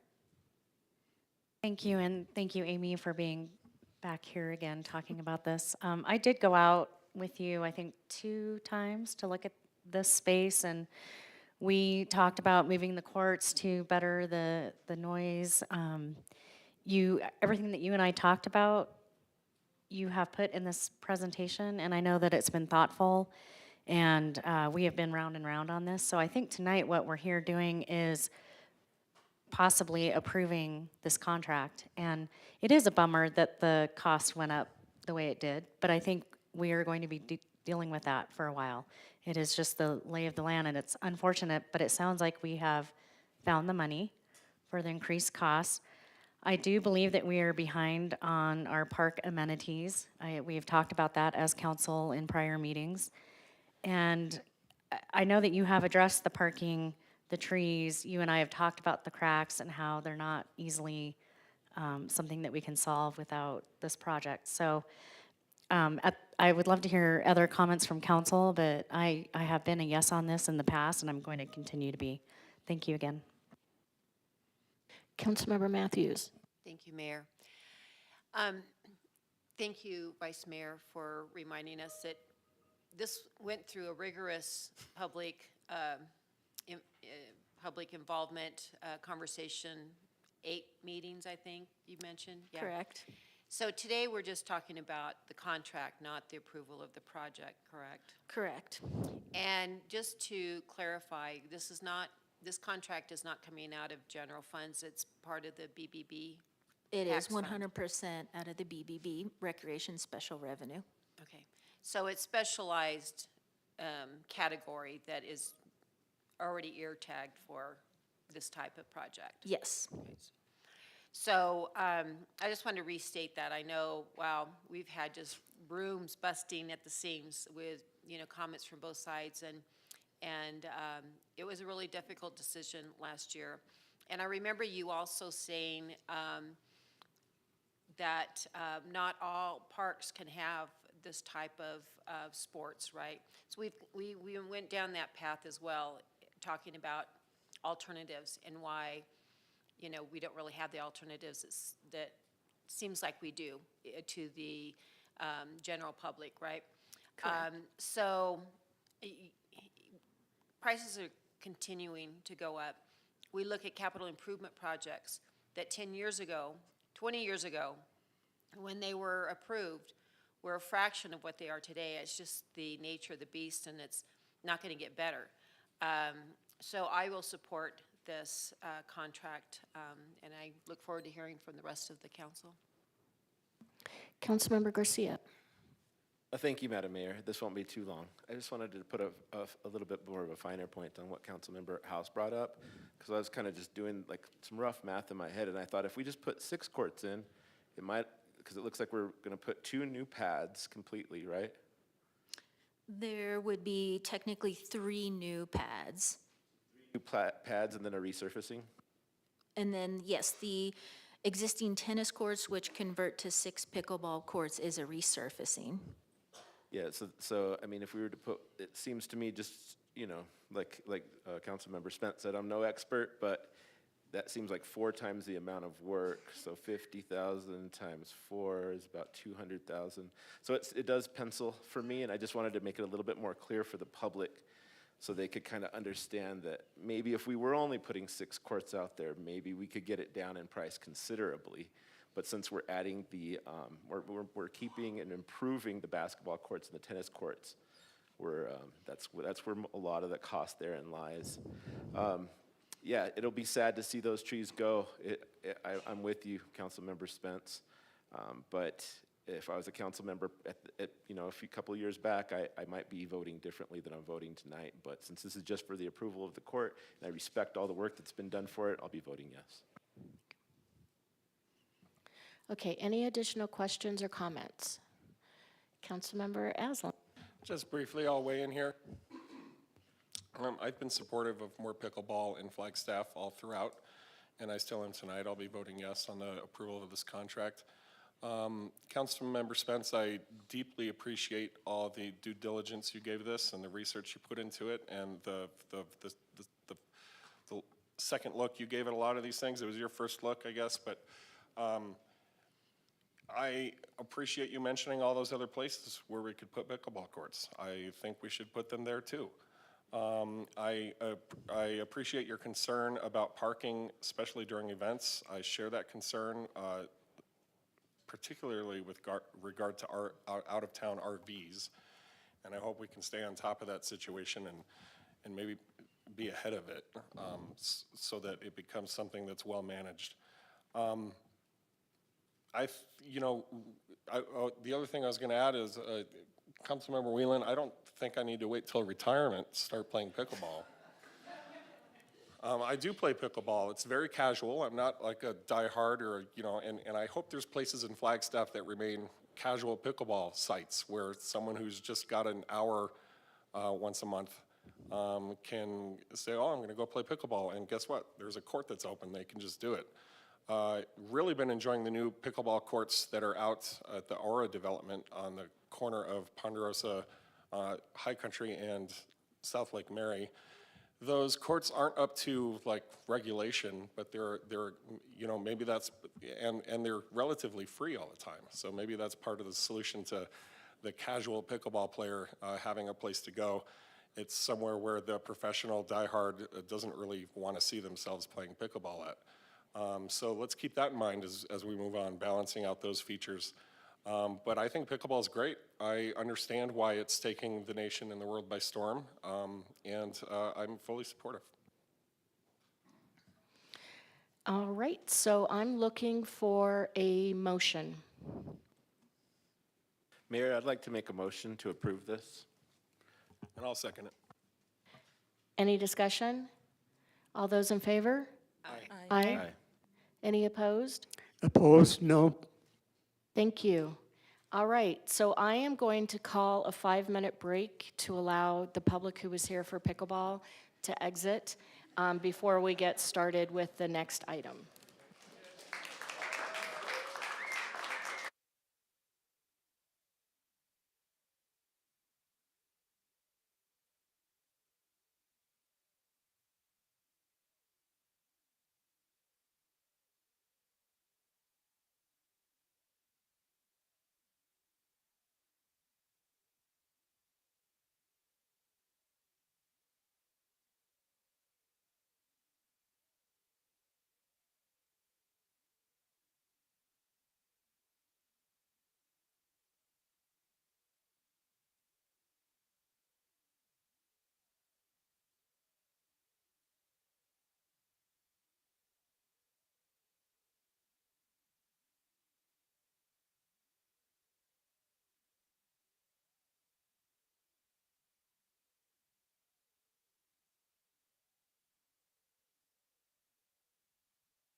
Okay, let's go ahead and get started.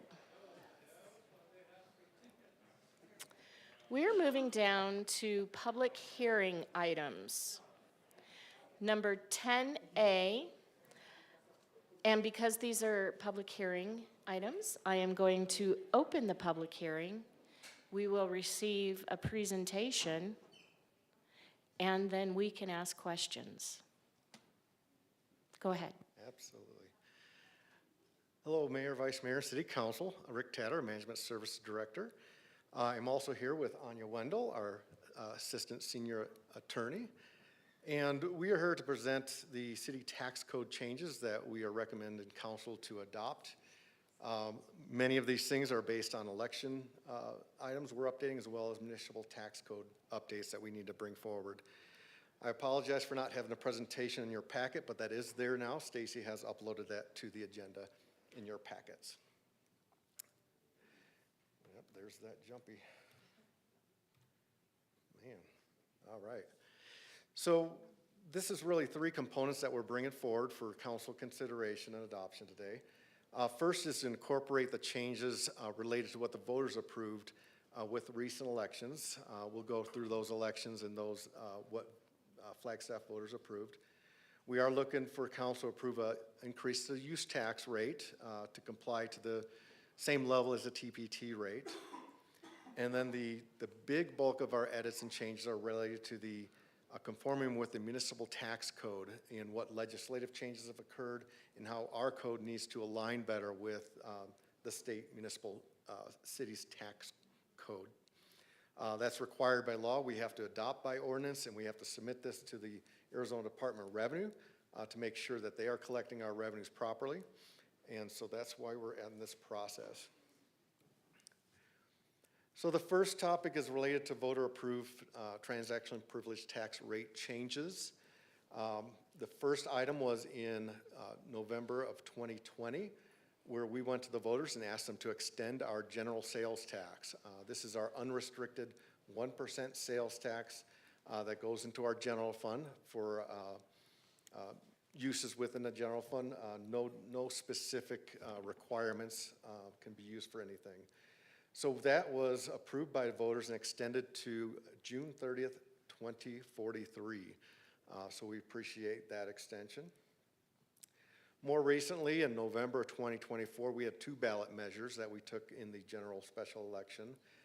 The first one was related to our bed, board, and beverage tax, our tax on lodging, restaurants, and those areas. This is also known as BBB taxes that we talk about, and these revenues do a great amount of, give us a great amount of resources to provide for services and product programs and delivering projects for beautifications, arts and science, parks and recreation, tourism, and economic development. I did leave economic development off by error, and I apologize for that. So the voters did authorize to extend this tax to June 30th, 2043. The other item is related to public transit, was on the November 2024 election. And that was to do two things. One was to increase the tax rate for public transit from 0.295% to 0.5%, as well extending the tax to June of 2040. That has approved, and we're looking to put that in our code as well as notify the Arizona Department of Revenue.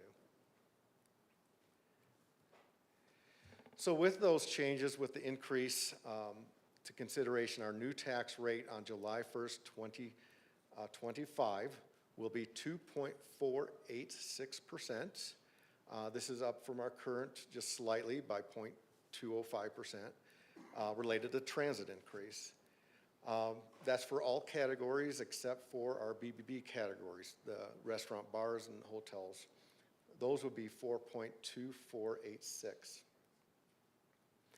And so with the adoption of an increased tax rate, we are also looking for council's consideration to increase our use tax rate. This is to align us and conform to the same level of tax rate for purchases that are made from outside the city and brought into our community. And this helps provide a fairness of local retailers versus products and goods coming from outside the state of Arizona and so forth. So currently our use tax rate is 2.281, which we've been conforming with the other tax rate in the past. And we're looking to have that increase to the same 2.486% with your approval. This is just something that allows that level playing field for local businesses versus those products coming outside of our community. And those are the tax and rates changes, and I'll have Anya go through the code changes that we also are looking to adopt. Good afternoon, Mayor and Council. Anya Wendell with the City Attorney's Office. So as Rick Tatter already let you know, we, the city, are part of a tax administration that's administered by the Department of Revenue. There is an organization called the Model City Tax Code Commission, which reviews the Model City Tax Code. And the Model City Tax Code has been in effect for, gosh, I don't know how many years, over 20 years. And it's a uniform tax code for all cities and towns. So there's 91 Arizona cities and towns that follow the uniform tax code or the Model City Tax Code. And there are different little options in it that cities can select from. But overall, it's a uniform code, and that's to enable businesses in Arizona which do business in multiple cities to know what's expected. So as a result, up until like 7 years ago, I believe, the cities administered its own taxes, and there was more disparity. But over the last 8 years, I guess, the Department of Revenue administers all taxes for cities and towns.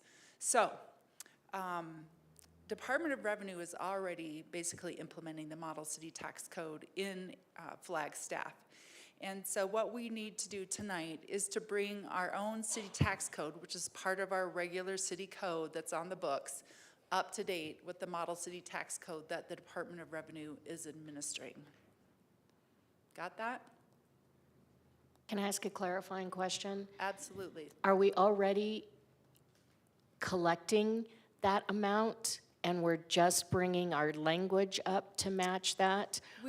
Yes, we are already bringing our language up to match what the Department of Revenue is administering. So we have not updated our city tax code in several years. I think the last time we updated it was 2019, so just right before COVID hit. And then the state legislature every year adopts new laws and new tax exemptions primarily, or clarifications. And then even after the state legislature adopts those new laws, then the Model City Tax Code Commission sits around and they fuss over it and they meet and eventually they approve changes to Model City Tax Code. So it's kind of a deliberative, slow process, but we need to catch up with it. So what tonight you're approving, we're asking you approve changes to conform to the Model City Tax Code. And in fact, the city doesn't really have any choice in this matter because there's a state law that now requires cities to conform with the Model City Tax Code. So this is 205 pages, and I'm bringing this for dramatic effect. This is your Model City Tax Code, along with all the proposed amendments to it. So I am not going to review these with you and in depth. I know there were a lot of people here tonight. Rick and I were hoping they were all here for the Model City Tax Code amendments, but they were not. So there are many clarifications and definitions of income producing capital equipment and qualifying health organization and all sorts of terms specific to taxes. One of the ones we just thought would mention, one clarification was that of possible interest was that sales to Native Americans are exempt from local tax only if all the activities related to the retail sale occur on the reservation. So that was one we thought would highlight just because it might be of interest here. There's also, a few years back, there was a major reform of the construction contracting tax. And so this model city tax code includes those changes. There's also many new transaction privilege tax exemptions and tax deductions. There's an organization in Arizona called the Arizona Tax Research Association that's pretty active in seeking new tax exemptions. We also have specific industries that seek tax exemptions. So every year, usually, there's some tax exemptions that are adopted by the state legislature.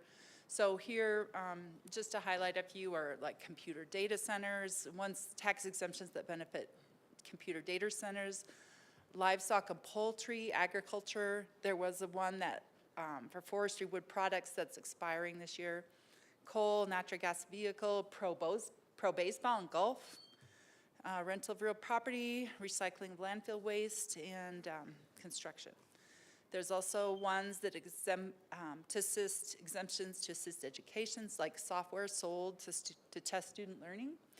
And then there are also tax exemptions to help the needy, indigent, or persons with disabilities. So those are your charitable type exemptions. Those include sales to qualifying health care organizations and non-profits that provide apartment housing for low-income elderly. Questions about that? Okay. All right. A few more. We have to, if you tax food, which the city does not, it has to be uniform tax. We can't pick out potato chips and charge those higher. There's also changes to the use tax exemptions to match the new transaction privilege tax exemptions. The use tax, as you may recall, is if somebody buys something outside of Flagstaff and does not pay an equivalent tax on it and then brings it into Flagstaff and uses it or stores here in Flagstaff, then the use tax applies. And I remember years ago, I bought a camera in Oregon, and I was like super excited because there was no sales tax there.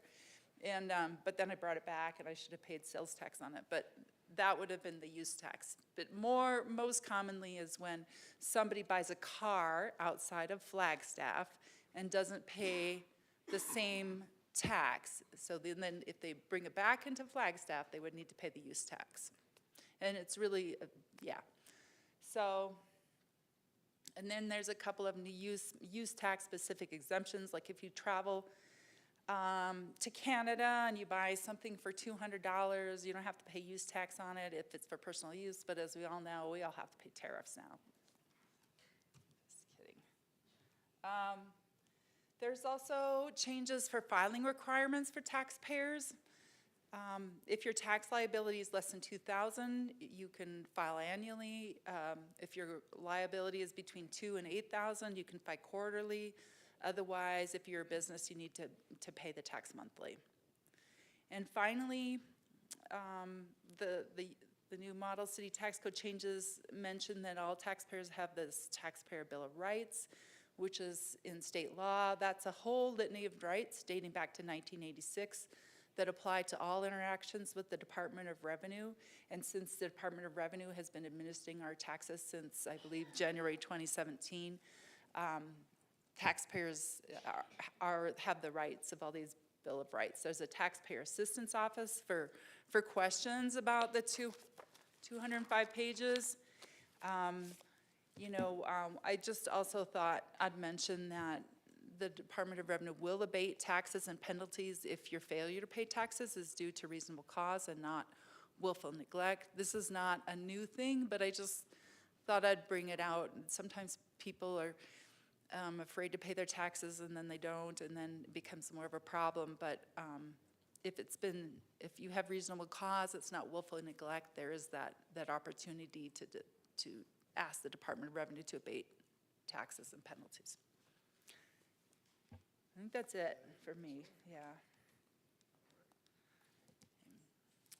So that I think we want to continue the public hearing, correct? Yeah. Okay. Council, Any questions? Mayor, I would like to read the resolution. Oh, No- just a moment. I have to call for public comment. And there is no public comment. No public comment. Okay, but we are leaving the public hearing open. Okay, so, sorry, that may have seemed like a severe technicality, but I will now entertain a motion. Councilmember Garcia.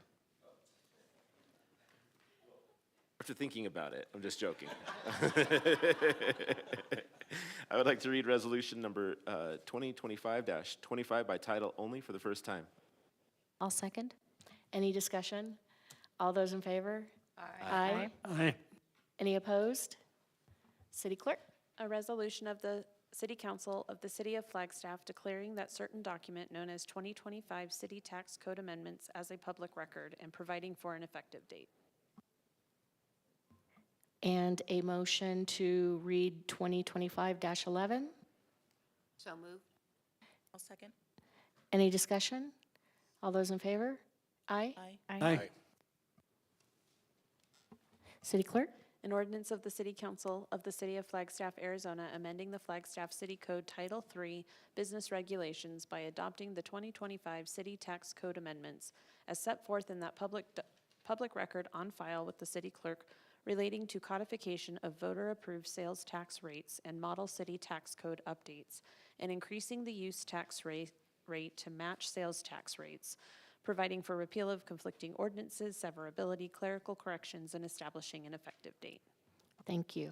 So we will continue the public hearing until the May 20th, 2025 meeting. And next up, we have consideration and adoption of ordinance number 2025-10.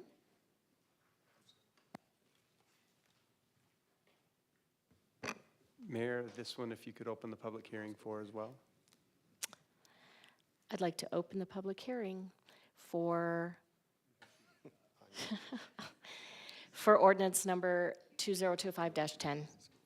Thank you.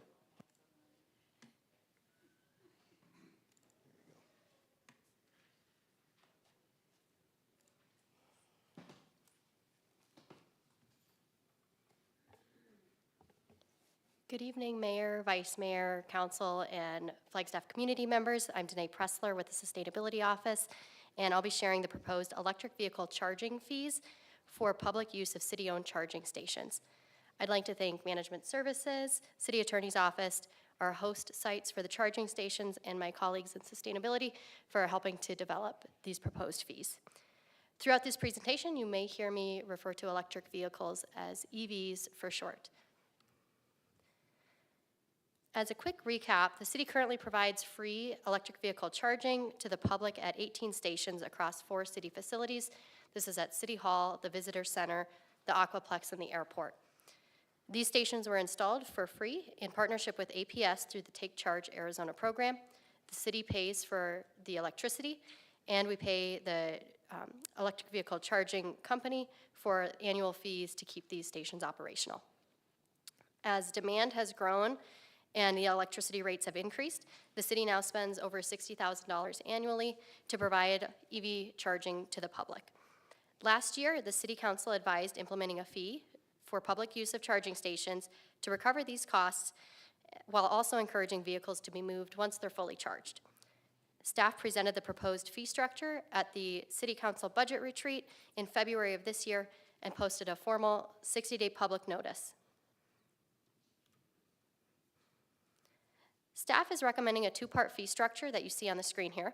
One fee is for when the vehicle is actively charging. We propose a fee that covers the cost of energy plus 10%, which is to cover the cost that the charging company assesses the city for using the billing service. The cost of energy will be evaluated and updated periodically to make sure that we're staying in line with any electricity rate changes.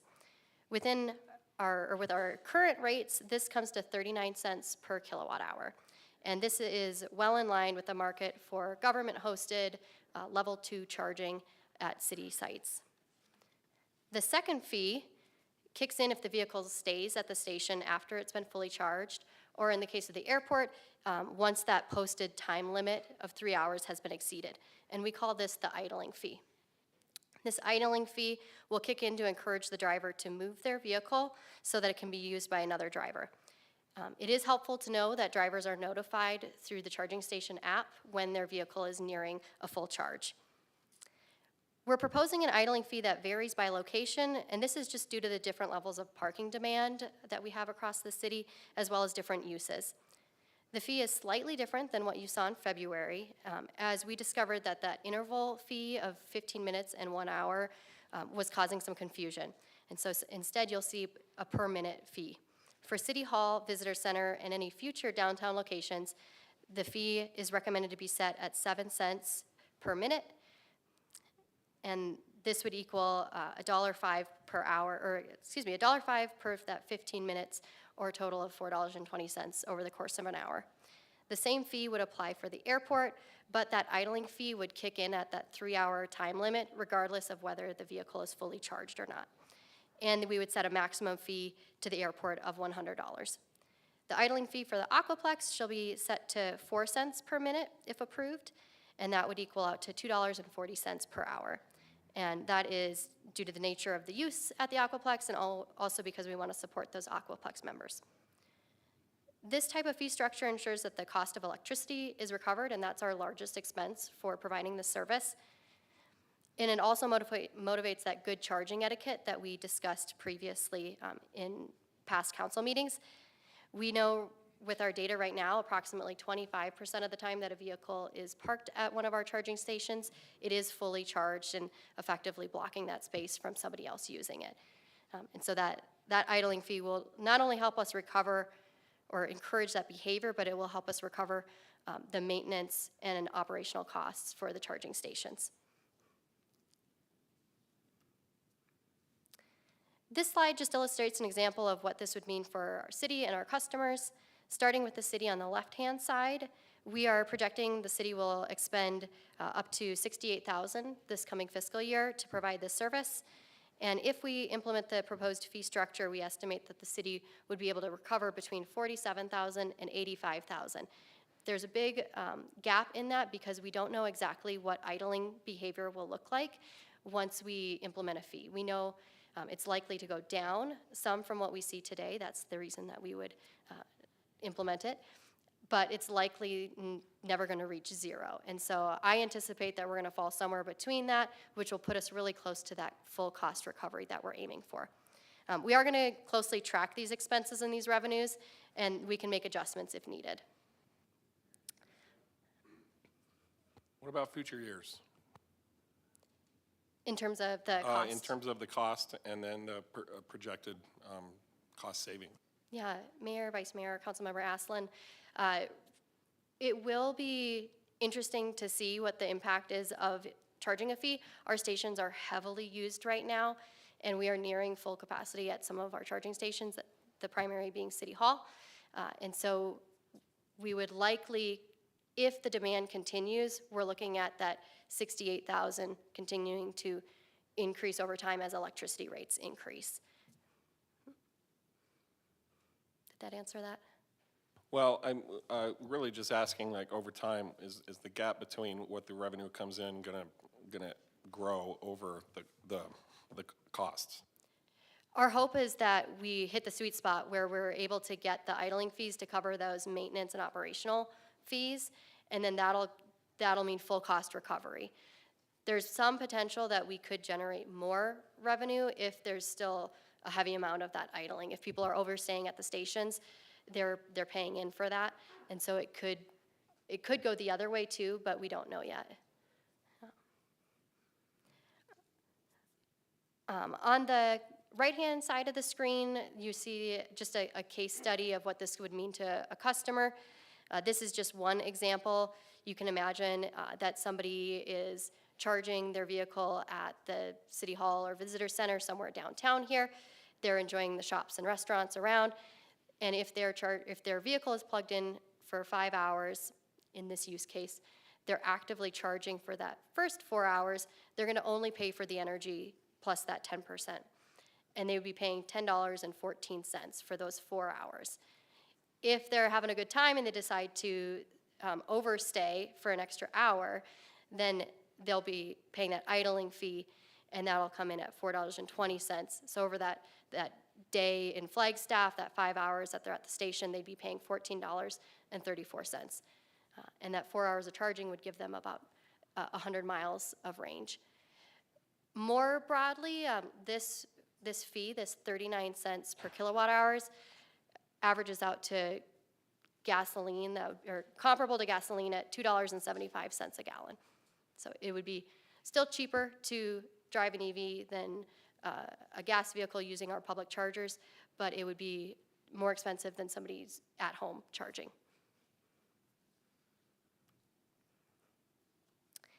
In closing, if adopted, the new fees would excuse me, the new fees would be implemented July 1st, 2025, and staff would be providing communications to ensure that customers are aware of that change, and that would include having those fees displayed on the station screens, as well as through the charging apps, and we would do emails, socials, and physical signage for some special locations. Thank you for your time and consideration of this proposed fee. If you have any questions or comments, staff from Management Services, City Attorney's Office, and Sustainability are here to answer your questions. Thank you. Councilmember Spence. Thank you, Mayor. Thank you for your presentation, Danae. And has the Sustainability Office done a comparison of this proposed rate with what a person would pay at a Tesla charging station or other commercial charging stations that aren't part of this 18 charging stations that the city is making available? Mayor, Vice Mayor, and Councilmember Spence, thank you for the question. In terms, we did do a market analysis to see, even just in Flagstaff, what other options there are. The Tesla stations that are the fast chargers are more expensive than what we're charging, and that's typical because you're paying a premium cost because you're getting a much faster charge. There are a couple of level 2 Tesla stations at hotels. Those are commonly free for people that are staying at the hotels, but that wouldn't be serving the same audience that we are. If we look at NAU campus or Coconino County, if they have some chargers that are available to the public, our rates are well in line with those fees within the community. Thank you. Yep. Councilmember House. Thank you, Mayor. Thank you, Danae, for the presentation. I'm wondering, and this maybe is just more curiosity than a concern or anything, so don't hear it that way, but how does it know to switch over from regular charging to the idling fee? Is it automated that it knows when it's fully charged and then would just switch over, or how does that work? Yeah, thank you.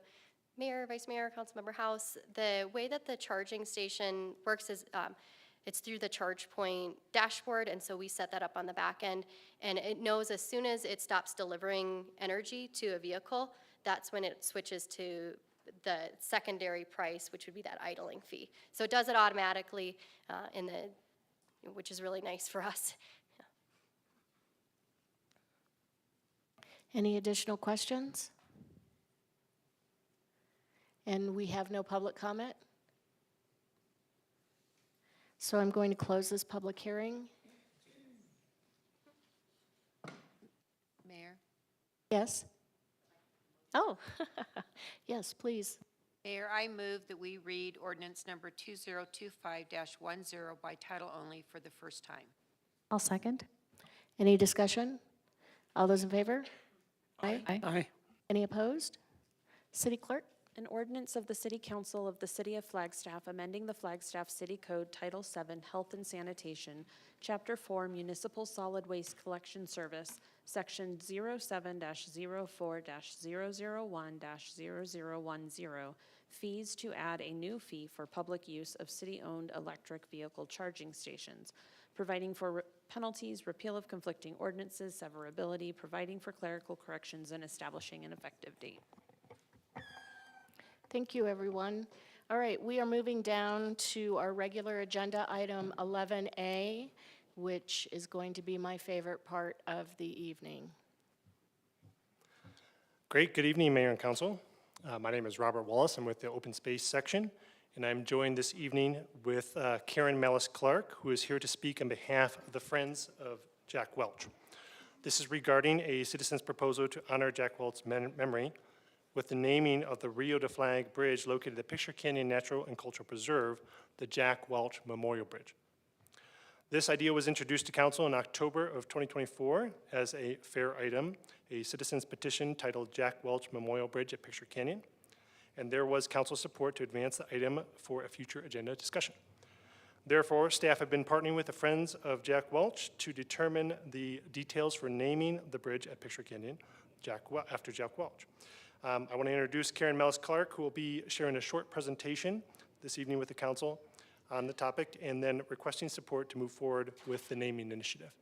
Thanks very much. Karen. Thanks, Robert. Mayor and Council and Flagstaff residents, most of whom are Friends of Jack Welch, please stand. Oh, and look at all those people back there too, yes. I'm Karen. I hit 50 years as a Flagstaff resident this year, and I'm a longtime walker with Jack and friend of Jack.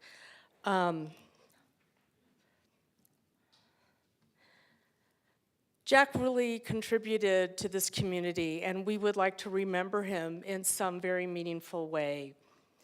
And we hit on, well, Picture Canyon was one of the most special places to him. All the trails at Picture Canyon are already named, so we came up with the idea of naming the bridge over the Rio de Flag, because Jack connected so much of us and bridged so much for our community. I also just want to say we really appreciate the assistance and the support and the collaboration with the Open Spaces Commission and the Open Spaces staff, mostly Robert. Just to review, Jack he helped start the Pedestrian Advisory Committee. He was a Flagstaff Urban Trail System advocate. He was Citizen of the Year, that was in 2009. And he did served on the Open Spaces Commission too. And this particular photo, whoops.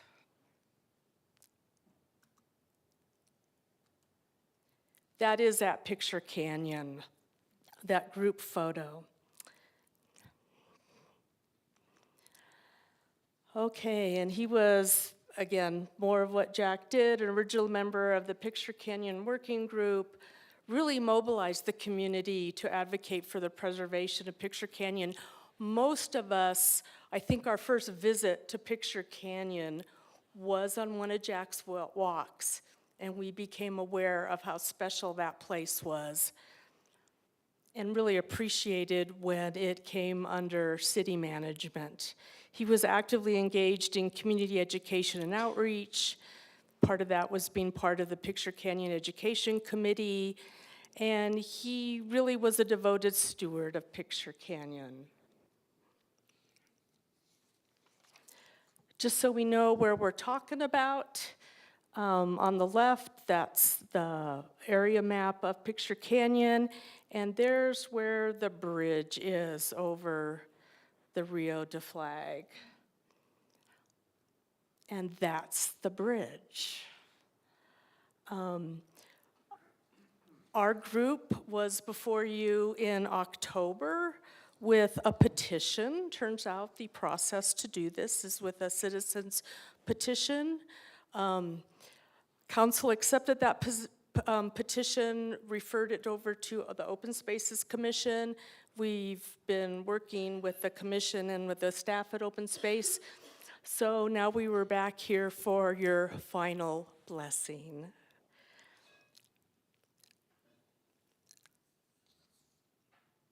And here's the plaque that we would like to install there at Picture Canyon by the bridge. After Jack's passing, well, we're coming up on 2 years in July, a lot of us made donations to have funds available to do this kind of work. I'd like to acknowledge the Friends of the Rio de Flag organization has held those funds for our group. They collaborated on this too. So as far as the procurement, that's all going to be done privately. We're already working to get this ordered.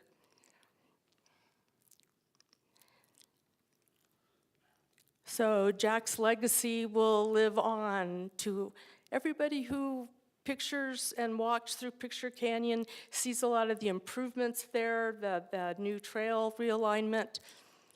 And I think he'll still be an example of stewardship. Any questions? I think that we should also install a plaid flag, maybe made out of one of his old shirts. Councilmember Garcia. Thank you very much. I just wanted to take a moment to comment on this. I have something that I took out of July 29th, 2023's Daily Sun. And I believe the author of this quote is Diane Henry, but I could be wrong about that. So when I speak of me or myself, it would be her, Diane. Yeah. So Jack took his weekly walkers, my husband and myself, snowshoeing on February 20, for the first time, 2012. There, he encouraged us to go to City Hall to join the entire community of Flagstaff to support the saving of Picture Canyon. He encouraged getting to know the city council and hold them accountable through voting. Jack introduced us to many community leaders and to his tireless can-do actions, teaching us to protect and make Flagstaff a better place from the grassroots level. He advocated for hikers and bikers to work together and say, we are all playing in the same sandbox. We joined his educational committee in Picture Canyon Working Group, where he was a doer and practiced what he believed in. He believed in training, open space stewardship. He believed in picking up trash. He believed in replacing brochures, leading walks. He also liked to, that was pretty much it. But I wanted to highlight this because it showed not just, I think it encapsulated his stewardship on how he worked with us as a governing body, also the city, and also pulled people that would not normally come into these spaces because he knew that here is where change mattered. And Jack was an honor. It was an honor to know him, what little I did, and to walk and work with him because it was always a learning experience. Thank you. And Councilmember Garcia, Diana, and Rick were here earlier, and I think they had to leave.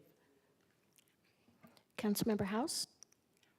Thank you, Mayor. Thank you so much for the presentation and sharing not only this petition and the goals that you've outlined here, but also sharing with us some of Jack's life and his work. I did not have much opportunity to engage or interact with him, but I think we were probably looking at the same article where one of the quotes about him was that he was the Pied Piper walking in Flagstaff. And even I think if you did not know him personally, you absolutely knew the name. You knew about walking the walk. You knew about his frequent walking tours that he would offer and all of those things. So this is absolutely something that I support and am very excited to see moving forward. And just thank you and the rest of the folks that have worked on this and brought this forward for continuing in that work and getting us to this point. Vice Mayor Sweet. Thank you, and good to see you, Karen. I am absolutely supportive, and you said something tonight that I just loved, and it was that Jack was able to bridge the community. What a great thing to say, and this is perfect for him. I did not know Jack very well. I had met him, but his legacy will live on, and I just really appreciate you bringing this here tonight. I love these discussions. They're great, uplifting. This is why we do our job. Thank you. Councilmember Spence. Thank you, Mayor. I, too, was inspired by Jack Welch, truly a leader and brought our community together. And I just want to add one little footnote. This bridge is where the Arizona Trail crosses the Rio de Flag and proceeds in two directions up through our community. So placing this memorial plaque in the vicinity of this bridge will connect us to all of the hikers along the Arizona Trail. So I think it's perfect placement, and thank you for bringing it forward. Councilmember Matthews. Thank you, Mayor. I just crossed that bridge about 2 weeks ago, did a nice little hike there, and when this was first brought to council last year, and the history behind what Pitcher Canyon used to be, you know, almost like a junkyard, right, with all kinds of rubbish and trash.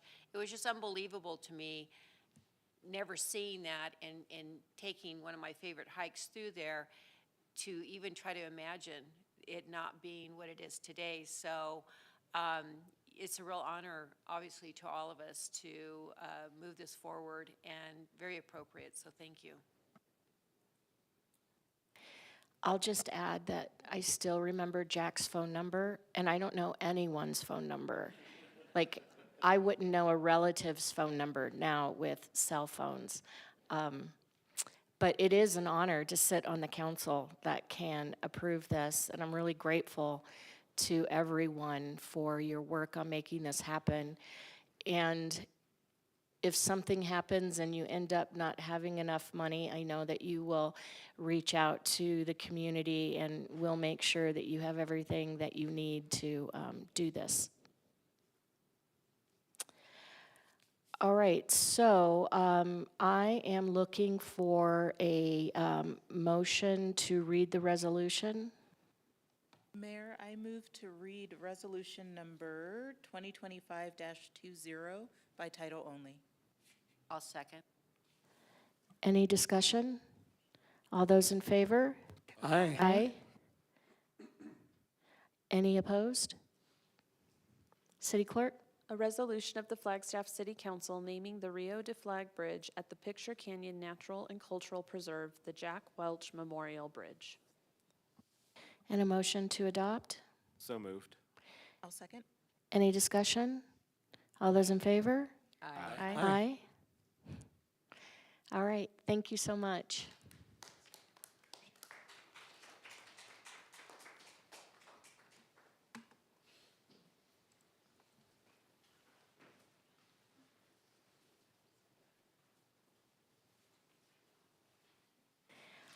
All right. B, consideration and adoption of resolution number 2025-23.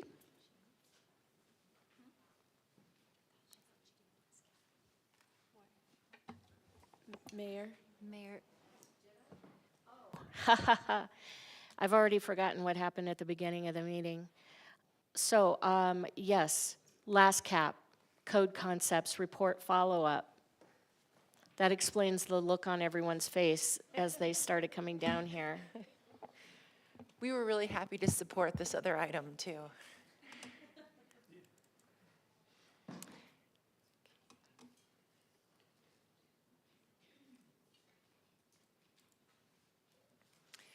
Good evening, Mayor, Vice Mayor, and City Council. Michelle McNulty, the City of Flagstaff Planning Director and Interim Community Development Director. We're here to give you an update on the Last Cap project and to discuss a little bit about the next steps. So one of the things that we want to remind everyone is that as we're doing this project, we keep talking about how it's to align our codes with the goals of our carbon neutrality plan and our housing plan. So we think it's really important to help frame that conversation by starting with what those goals are. And so the 10-year housing plan aims to reduce affordable housing need in our community by half over the next 10 years through two elements. The first is impacting at least 6,000 low to moderate income Flagstaff residents through a combination of unit creation or subsidy provision. So that's really about making supply available. And then creating or preserving about 8,000 housing units by 2031, with a minimum of those being 10% affordable. 10% of them being affordable. And this will increase the overall supply of market rate workforce and affordable housing occupied by our local residents. And the carbon neutrality plan has three goals: to achieve carbon neutrality by 2030 through a 44% reduction in greenhouse gas emissions, preparing Flagstaff's communities, systems, and resources to be more resilient to climate change impacts, and to address climate change in a manner that prioritizes those most impacted and ensures the cost and benefits of climate adaptation and mitigation are equally distributed. And we just really want to frame that so that as we talk through the next concepts of where we're heading with needing direction from you all and the public to kind of frame what we're trying to achieve here. So just a reminder, we have completed the first part of the land availability suitability study, and the first part of the CAP, which is the code diagnostic report, which looked at all development codes to identify barriers. We are now at the code concepts, and as we met with council members after the last time we came to give a presentation, it seemed like a lot of feedback you all were getting was that there was a perception from the public that we are much further along in this process. And so part of this update is to say, we're not as far as it sounds when we say code concepts. We're still at a very high level public outreach stage of needing a lot of feedback from not only our internal city partners, but also the public, including just the general public, developers, designers, landowners, and a plethora of people, including different interest groups. So once we collect that information, we will be able to go further with finalizing the code concept report, and then that will then lead to the third step, which is the final code recommendations.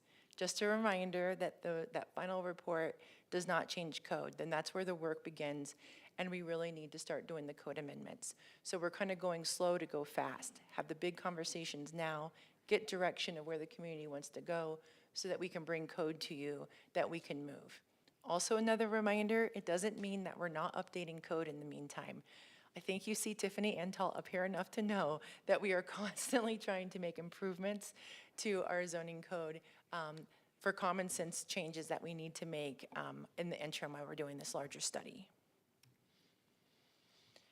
So since we were here last, we have done a big tour. We have went with a lot of different city commissions. Some of you are liaisons to those commissions and have had the opportunity to attend those with us. We've met with Mountain Lion groups, the Chamber of Commerce, ACONA, Friends of Flagstaff's Future Board, the Northern Arizona Climate Change Alliance, and we will be giving an update to our friends at Metro Plan, both the Technical Advisory Committee and the Executive Board. Part of that is, one, we value their input for both Mountain Lion and Metro Plan, but we'll also start to be incorporating the transit component of the analysis that the consultant teams have been doing. So this is just a reminder of some of the high bar barriers that were identified in the code diagnostic. And again, this is framing where we really have focused our attention as we move forward with code concepts and this community discussion that we need to have about certain decision points. So the phase 2 code concepts really explored potential options and alternatives to update the following topics. So sustainability standards and incentives, the resource protection overlay zone, reduced street widths, and winter parking ordinance and snow removal. The consultant team also prepared 3 scenarios for core standards and incentives And we're going to talk a lot about those and what those scenarios kind of mean and what kind of feedback we need from that. And then again, there was the transit-related codes assessment as our partnership with Mountain Line. Just to kind of give everybody a familiarity with what we're talking about with the code concepts, is we're really looking at transportation demand management standards, so TDM. And this is really a menu or a points-based approach of standards and incentives that developers can choose from to foster a higher level of sustainable development. And some of the critical components would look like carpooling initiatives, transit-oriented design, bicycle facilities and transit passes, and again, more site design. So when we say things like that, that's kind of focusing development on like a fixed transit route, and then making sure that the design of that building is really focused so that people have easy access to pedestrian ways that get you to bus stops and make an alternative means of transportation easier. And then also the resource protection overlay, we're really excited that we'll be moving forward with the pilot plan. But that doesn't mean that we don't keep looking at this and see how we can further refine it as we're also running that pilot plan. The reduced street widths, and this starts to be where some of that conversation interlaps with the parking standards, that and the winter parking ordinance. So we could talk about reducing our street widths, but that may have implications for emergency service as well as what we do with cars during the winter months. So those are ideas that are being presented. And then the winter parking ordinance, again, a lot of cities do a lot of different things to remove their snow. Some of that takes a lot of different funding and a lot of different initiatives. So just having that conversation of what does that look like if we do want to change our structure for parking.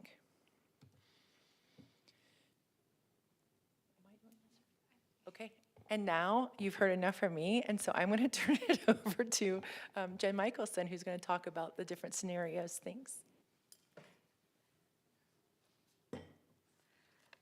Thank you, Michelle. She actually took a couple of slides away from me, so I have less to do. No, it's fine. All right, everybody. Hi, I'm Jennifer Michelson, the Housing Planning Manager. I'm partnering with the big team representing housing in this big effort. So this Code Concepts report presented 3 different scenarios where core standards and incentives were adjusted to achieve specific outcomes. And each scenario was intended to really isolate specific outcomes based on how the core standards, we call them, or like the levers in the code, can be manipulated. So the final scenario we do end up with eventually should move us in a direction that achieves like a balance, like the best of both worlds kind of a situation for both climate and housing outcomes. So just a quick overview here. Scenario 1, basically the intent with that scenario was to encourage development that we want to see by really ramping up our incentives, and rather than adjusting our base codes to achieve our goals. And so in the second and third scenarios, that's where we really started to adjust those levers in our by right codes. So scenario 2 is where we put the most emphasis on sustainable design requirements, and building those kinds of features into our by right code to make progress on our carbon neutrality goals, and those goals being, denser housing production and less parking. And then scenario 3 really focused on housing production there by adjusting our by right codes to achieve denser housing and reduce parking requirements as well. Just removed a lot of the sustainability features from that scenario.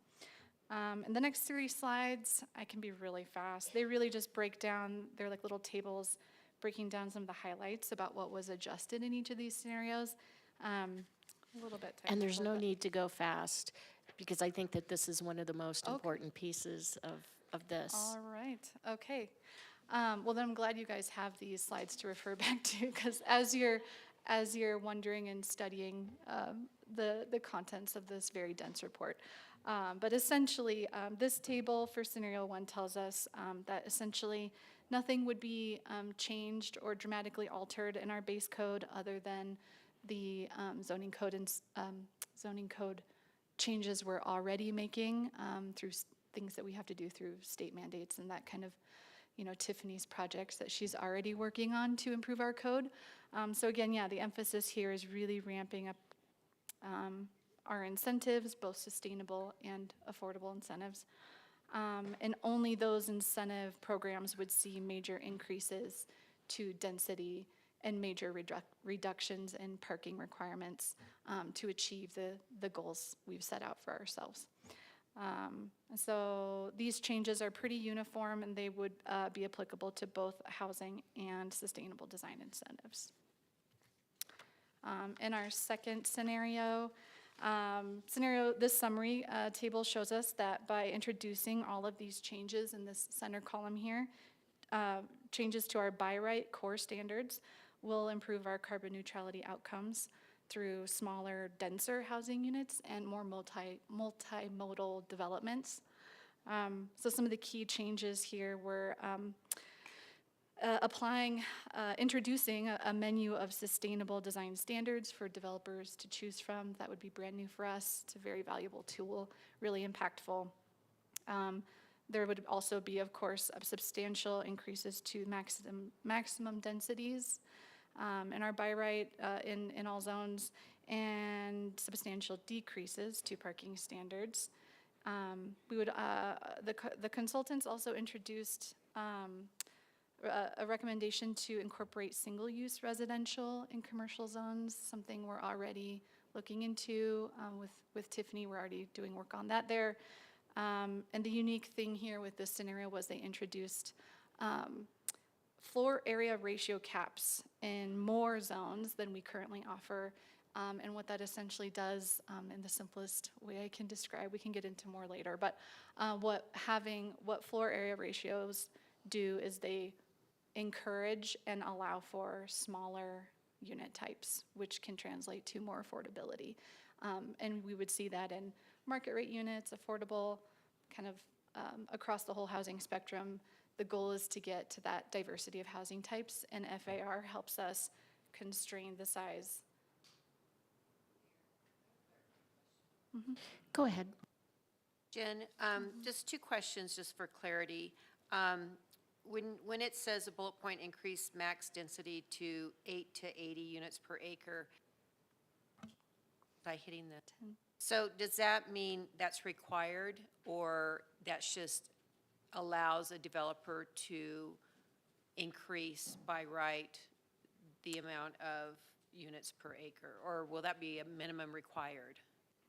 Well, the emphasis would be to increase the maximum density allowed in each zone. So it's what you can go up to, because currently it's fairly. Right. So it's not saying that they don't, it's just an option for the developer to go up to a higher maximum? Yeah, Not, correct. there's not like, but no less than 10? There are minimums that the code imposes that need to be met. Okay, and then can you give a couple of examples of what new sustainability requirements to all projects are? Yeah, we actually hit on that on a couple of slides ago. Here. Yeah, so examples here include, I think the easiest way to summarize would be like transit-oriented development types are really, really impactful ways to introduce both housing density and a focus on transit. I guess what threw me a little bit was requirements, Right. not just Rather than bonus options. for options. It's, sure. So just to clarify kind of on the density issue, so code already has a minimum and a maximum. So we wouldn't be raising that minimum density, it would be raising the maximum. And then the purpose for that is somewhat from a Prop 207 standpoint. So making different sustainability features a requirement, but in turn giving more density to kind of offset that property, that perceived or real property decrease, because you're saying, okay, this might be a little more expensive, but you may be able to get more density, which would offset the cost for those new required features. So that's the intent of that scenario. Yeah, that makes sense. And that was the big thing I was looking for, to make sure the minimum wasn't being increased. No, just the maximum so that people can get even more density if they can and choose to. Thank you.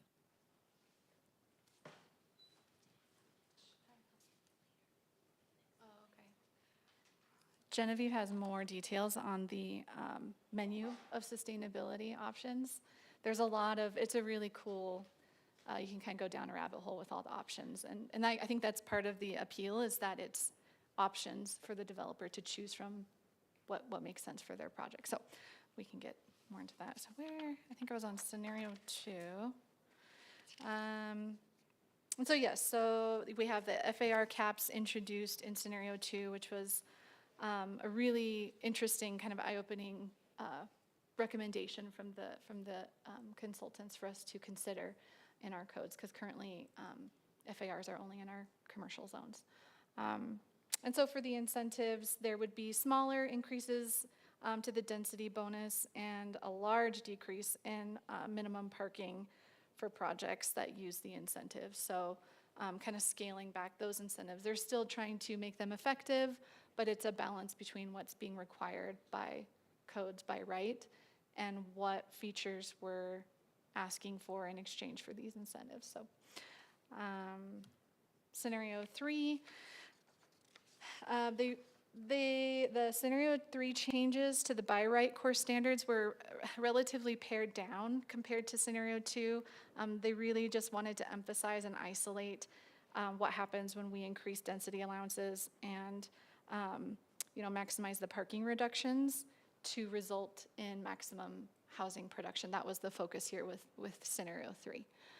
So you'll see the scenario included slightly higher density increases in our commercial zones, was just a way to kind of ramp up the density allowed in our commercial areas. And then the by right standards in this scenario did not include FAR, changes to FAR, or the menu of sustainable design features. So again, like I said, we kind of made like caricatures of each of these scenarios, just kind of represent what it looks like when we're able to really isolate outcomes so that we can pick and choose amongst all the options to build something that's like a final scenario. We'd like to, like a balanced scenario. So the next slides I have, they really are just a summary. I have 2 slides here that summarize the major takeaways from the Code Concepts report. It was really helpful having such a dense report, having things kind of broken into like what are the main kind of talking points and takeaways of each. So what these scenarios, I have 3 kind of takeaways for each, 1 takeaway for each scenario. What we see in scenario 1 is that we can improve our ability to get the affordable units and the sustainability features we want by increasing the attractiveness of the incentives while just leaving the other code standards as is. It's a little less risky too, like fiddling less with the code. It's just a little bit more straightforward approach, but it's a little less impactful as far as us really, really making progress on all of our goals. So with scenario 2, if we package increased sustainability standards with increased density and parking reductions, we can see a big increase in our housing production. But we need to be careful calibrating the density and parking reductions to ensure that our affordable housing incentives are still attractive.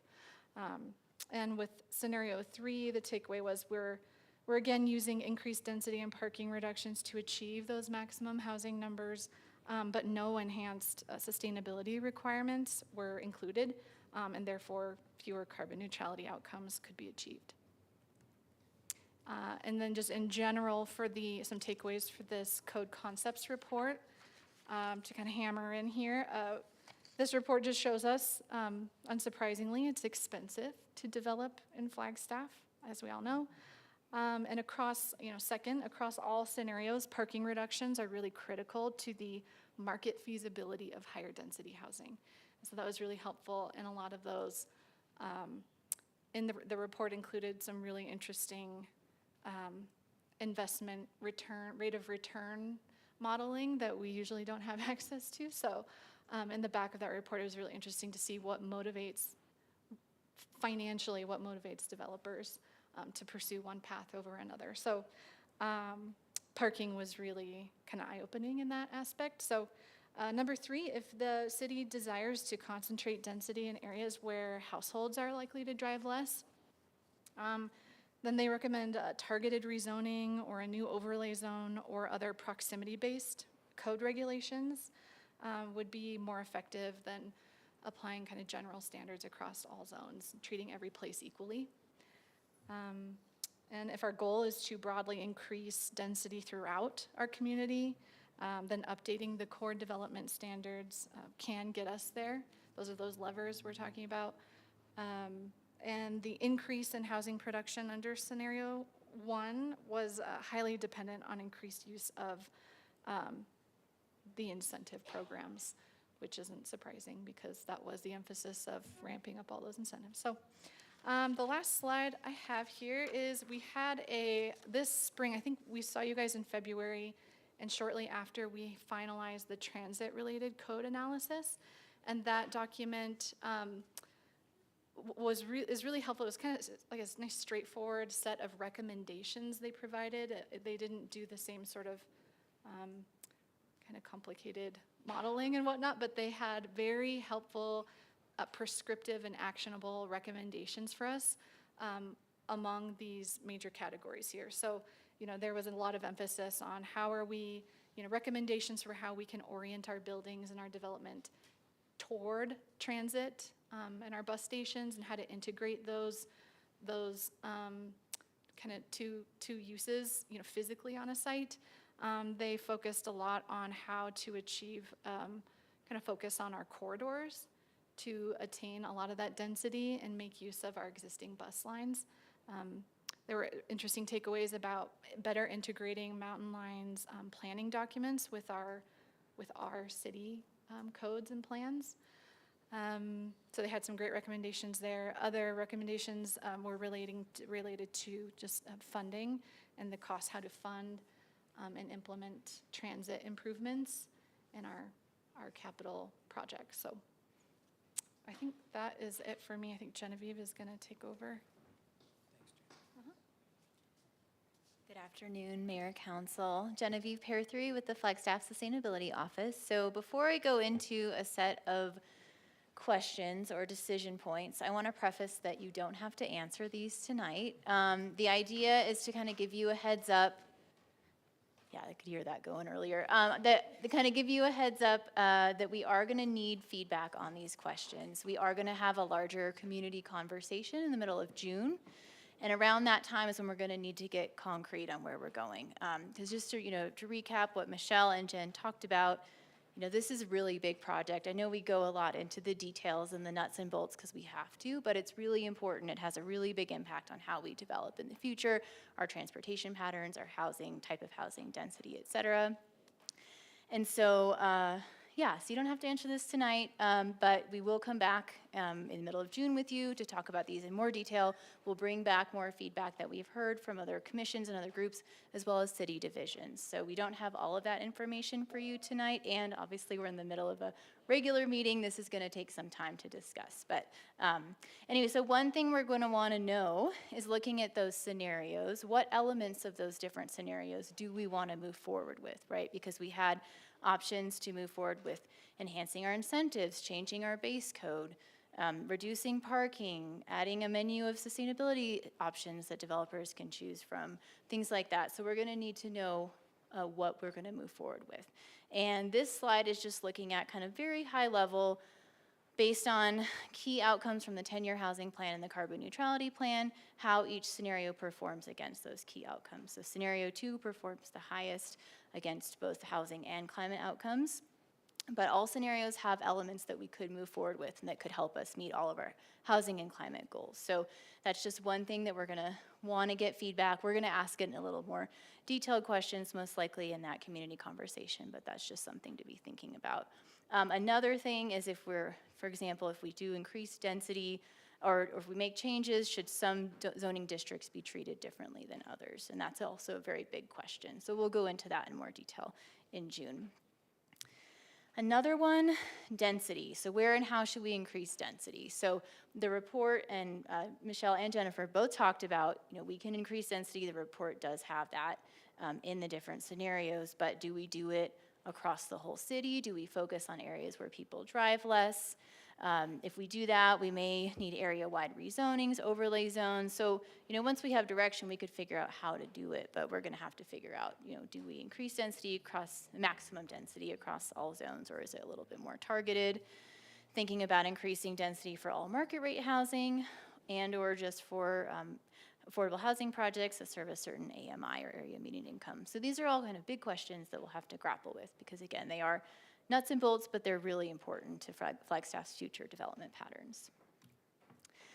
Okay, another one, FAR, so floor area ratio caps. So I'm gonna go to the next slide real quick and come back. So this is a good visual. Jen mentioned this earlier. Basically, they can help incentivize smaller units. So if you increase density but also have floor area ratio caps, you can have more units but potentially smaller units as well. And it basically looks at the gross floor area of a building related to the size of the parcel. So if there's more units, each one has to be smaller compared to if there was just one unit. So I'm happy to, if you have any questions, happy to answer that. But going back to this slide, so one question we'll have for you, Council, is do you support managing the intensity of residential land uses with floor area ratio caps? We actually do have those currently in our commercial zones, but not our residential. We are focused on residential in this project, so we'll have to get feedback on that. Also note that they will impact, if we do have FAR caps, they will impact the high occupancy housing or HOH standards, so we'll have to update that code as well. So just kind of, we have to think about this as a puzzle piece. They all fit together. So if we make a change one place, how does it affect someone else, another place somewhere else? And we're happy to talk about that more in the future. Okay, the fourth one is a menu of sustainability options. So we're gonna ask if you're supportive of creating a menu that developers could choose from. The idea is that it could be a menu or points-based approach that would provide developers with flexibility to choose options that work best for their development, including that would reduce water and energy use, waste, greenhouse gas emissions. As Jen mentioned earlier, the report found that reducing parking was a really big part of increasing density, so they would be accompanied by both density increases and parking reductions most likely. And then another part of that was transportation demand management strategies, such as carpooling, transit-oriented design, bike facilities, et cetera. And this was the list of, back to Councilmember Matthews' question earlier, this was the list of potential options that the consultant team explored, but they're not the end-all be-all. They're just kind of a placeholder looking at different types of things that could be on an option or a menu of options, but again, we have some flexibility there to think about what would work best for Flagstaff. Another one, so decision point number 5, also a really big one. Do you support moving forward with parking reductions? So there's a lot of different ways that could be done. A lot of cities across the US have done this in different ways. They've done it in different locations, different zones. Some of them have reduced minimum parking altogether. Some have still had minimum parking, but it's lower than current standards. So it's just, there's a lot of different options. So just, we'll need some feedback on that. And then also thinking about that puzzle piece component again, if we impact on-site parking, how does that impact street parking? And so we really have to think about all of that holistically so that we get the best outcomes that we're looking for. And this is just an example of different parking options. The one on the left has fewer spaces for a 20-unit multifamily development. The one on the right has a little bit more. Both those are a little bit or less than our current code unless they were all studios, and then they would be the same as the one on the right. So basically just that kind of, we can bring this kind of information forward in June, but kind of visualizing what these changes could look like and where we want to go. Another decision point, reduce residential street width. So that's another code concept, so high-level concept that the consultant team explored in the report. Thinking about looking at our current residential street cross-sections, thinking about options to make those a little bit narrower, potentially to have a little bit more land for housing development. So, a question we're gonna have for you is, do you support developing a strategy and a process to create a narrower local street design? And I know that's a really big question and a lot of things go into that. So we'll come back with a lot more things to think about and when we get to that point in June. And related to that is our winter parking ordinance. the consultant team explored alternative concepts for compared to what we currently have in Flagstaff. So there's a lot of different options that other cities do. So would like to get some feedback with developing a strategy and outlining a process for replacing the current winter parking ordinance. If that's the direction that you provide. And then that is it for my slides. If anyone has any questions on the decision point slides, I'm happy to answer those, but also happy to revisit this conversation in more detail in June and pass it on to Michelle.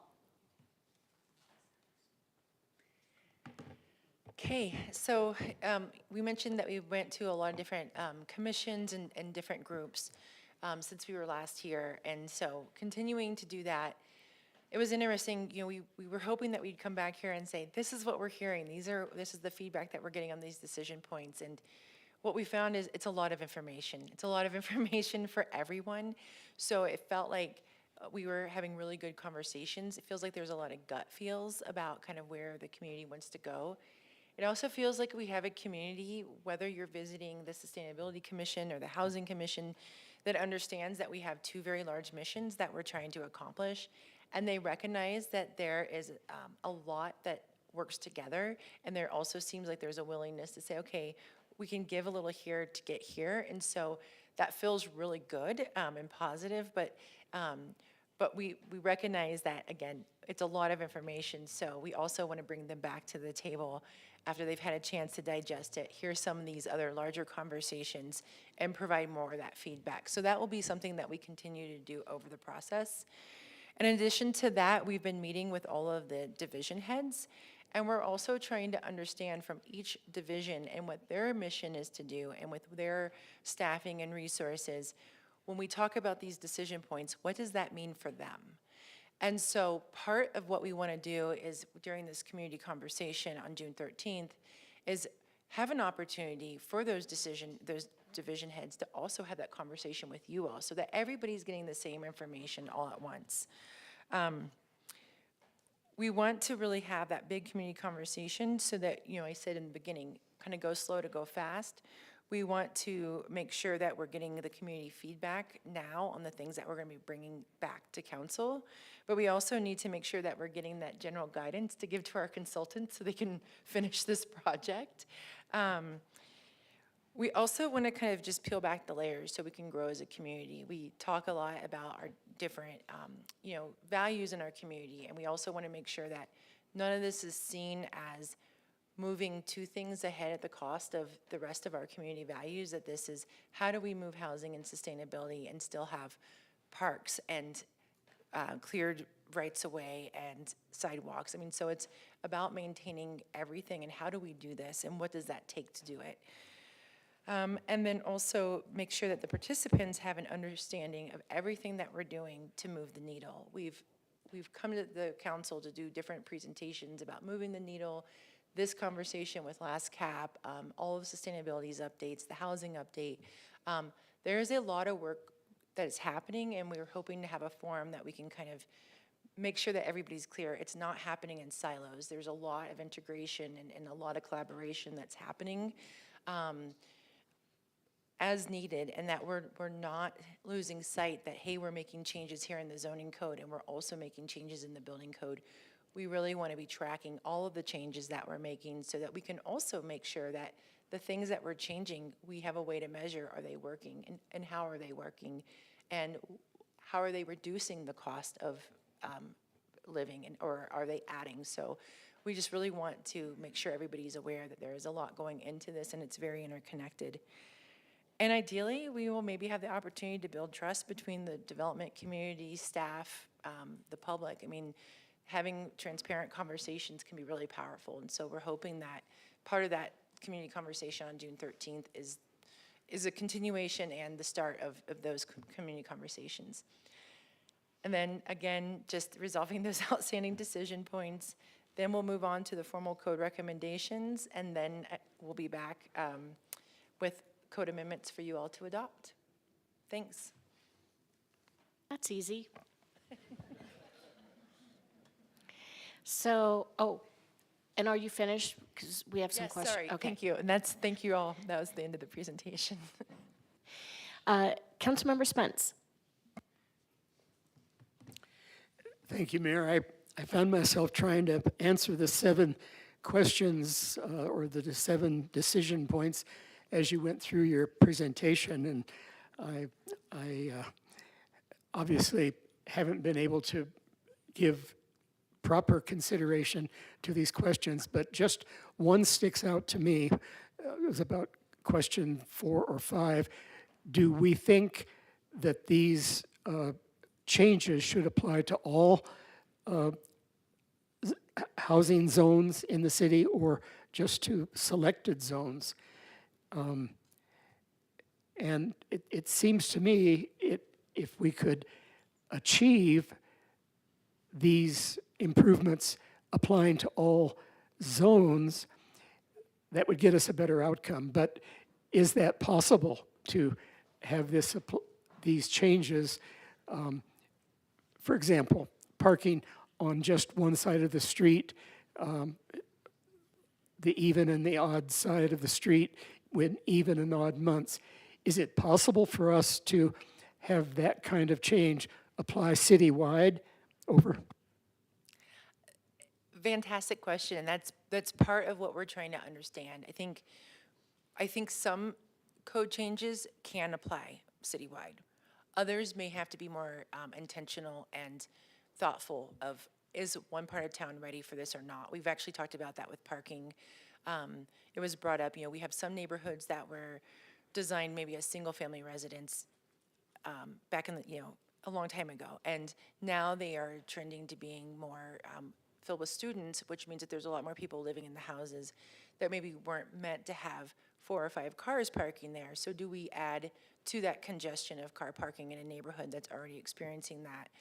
And maybe there's other neighborhoods that we try that out with and see how does parking reduction work here first.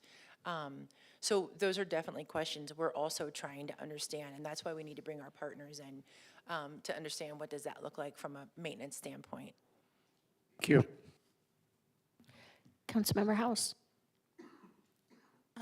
Mayor, I have comments, but I can wait until after, if there's public comment on this, I can hold mine until after. Okay. Councilmember Matthews.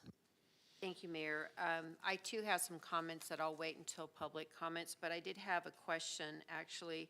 Can you explain, one statement on one of the slides said that the FAR changes would have an impact to the HOH ordinance? Like, how would it make a difference? I'm gonna have Tiffany talk to that. Sure. What this slide is actually really pointing to is the density increases we're talking about. So right now, high occupancy housing is defined as basically anything over 29 units an acre. And as you've seen in these scenarios, it's talking about increasing density between 10 and 80 units an acre, which far exceeds what we already define as high occupancy housing. So these density changes will turn high occupancy housing on its head a little bit. But here's the thing, right? And I think what you're trying to see throughout these slides is trying to look at maybe transit-oriented design. When we talk about density in different zones, where we tend to see high occupancy housing projects is in commercial zones. So that's one of the ways to look at, do we want to treat density in different zones differently? I'm going to ramble here, I'm sorry. Follow me down the loop. Single-use residential is one of the topics in this particular document. Single-use residential is the opposite of mixed use, means it's only residential, and that's generally applied to those types of projects that are in commercial zones. Currently, those really require conditional use permit. We have a lot more control over those types of project. So there's ways to sort of transition high occupancy housing, single use residential, and mixed use, those projects over 29 units an acre, especially in the commercial zones, and keep those either processes of conditional use permits, or we can work them into incentives for affordable housing. The tools are sort of endless for us to use, but that's where we're talking about where we can be creative in between the zoning categories and the districts. But know that as we're increasing those density limitations, we have to rethink high occupancy housing. We have to rethink high occupancy housing anyway because of state legislation changes that are already happening for middle housing. It eats into it in a different way. And that is specifically in regards to parking standards. And there's some problems I haven't quite figured out yet. But just to be aware that one thing triggers another, but we can really take that idea of high occupancy housing. We still have bedroom densities in our code. We still have that ability to really transform what that ratio of units looks like, but maybe doing it in a different way than we currently do it. So keeping the good of high occupancy housing, just transitioning it into something else. Thank you. Because I know our community is very passionate about our HOA ordinance to avoid certain types of development. So I think that needs to be kept in the back of our minds for sure. Sure. I have a question. We can have different parking standards depending on the intensity of the use, right? So we could completely get rid of, well, let me ask, can we eliminate parking minimums on our corridors and reduce the standards elsewhere?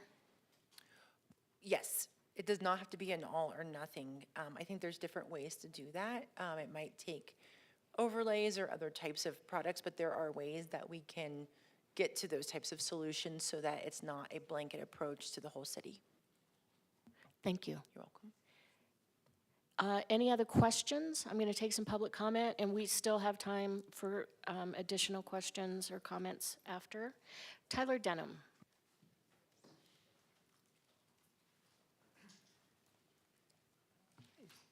Hi, I'm speaking today as a resident of Southside with some thoughts on the decision points in the presentation. A lot of thoughts, actually, but I'll try and keep it succinct. On question 2, where and how to increase density, I want to note that urban infill supports both affordability and sustainability goals, and for that reason, I think we need to reduce barriers there for both market rate and subsidized housing.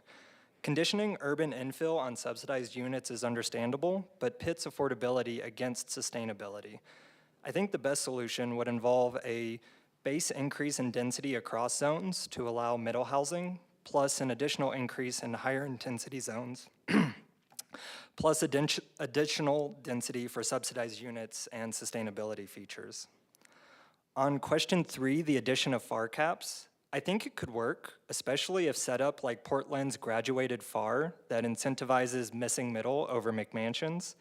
My only concern is with the complexity of our code. Flagstaff regulates building envelopes in over a dozen different ways already. If FAR caps are added, they should replace redundant rules, not layer on top of them. On question 5, parking reductions, I strongly prefer the city explore an open parking option as it would better support our affordability and sustainability goals. Flagstaff is frankly behind the curve when it comes to parking management. Close to 90 US cities already adopted an open parking option, and even more at least exempt downtown areas from parking mandates. That includes several cities like Duluth, South Bend, and Anchorage that also deal with heavy snowfall. The code analysis project is Flagstaff's opportunity to catch up by implementing an open parking option and passing complementary reforms to the winter parking ordinance and on-street parking management. Alongside that, particularly for urban infill, the city I disagree with using parking reductions as a bargaining tool. Right-sizing the parking in and of itself benefits Flagstaff's affordability and sustainability goals. And finally, on question 6, I think a narrower local street design option is smart. It saves thousands of dollars per unit, increases the availability of land for housing and open space, and prevents dangerous speeding. Concerns about the need for smaller, more maneuverable equipment for city services are best addressed through impact fees. And fun fact, the mean right-of-way width for the rest of the world is around 25 feet, which is less than half the 57 feet Flagstaff requires. And that's all I have time for, so thank you for your time and attention. You still had 12 seconds. Oh, okay. Oh, I did pretty good. David Hayward.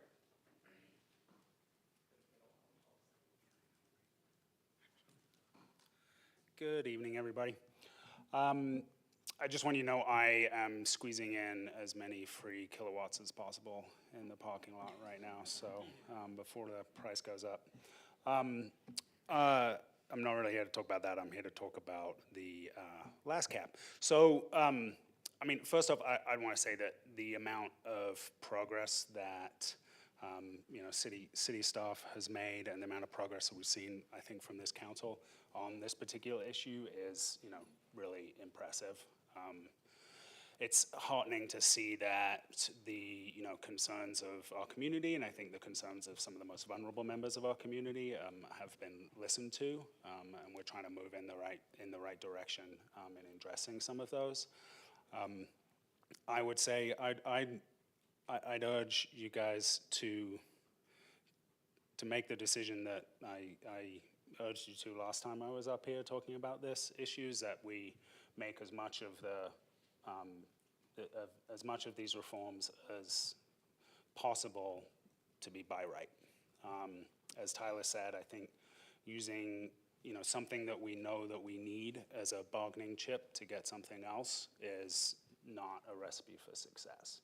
I think it is something that, you know, those who have been here for a while and have seen the zoning code in action over the, you know, past decade or so know that a lot of those incentives didn't really achieve the outcomes that we wanted them to achieve.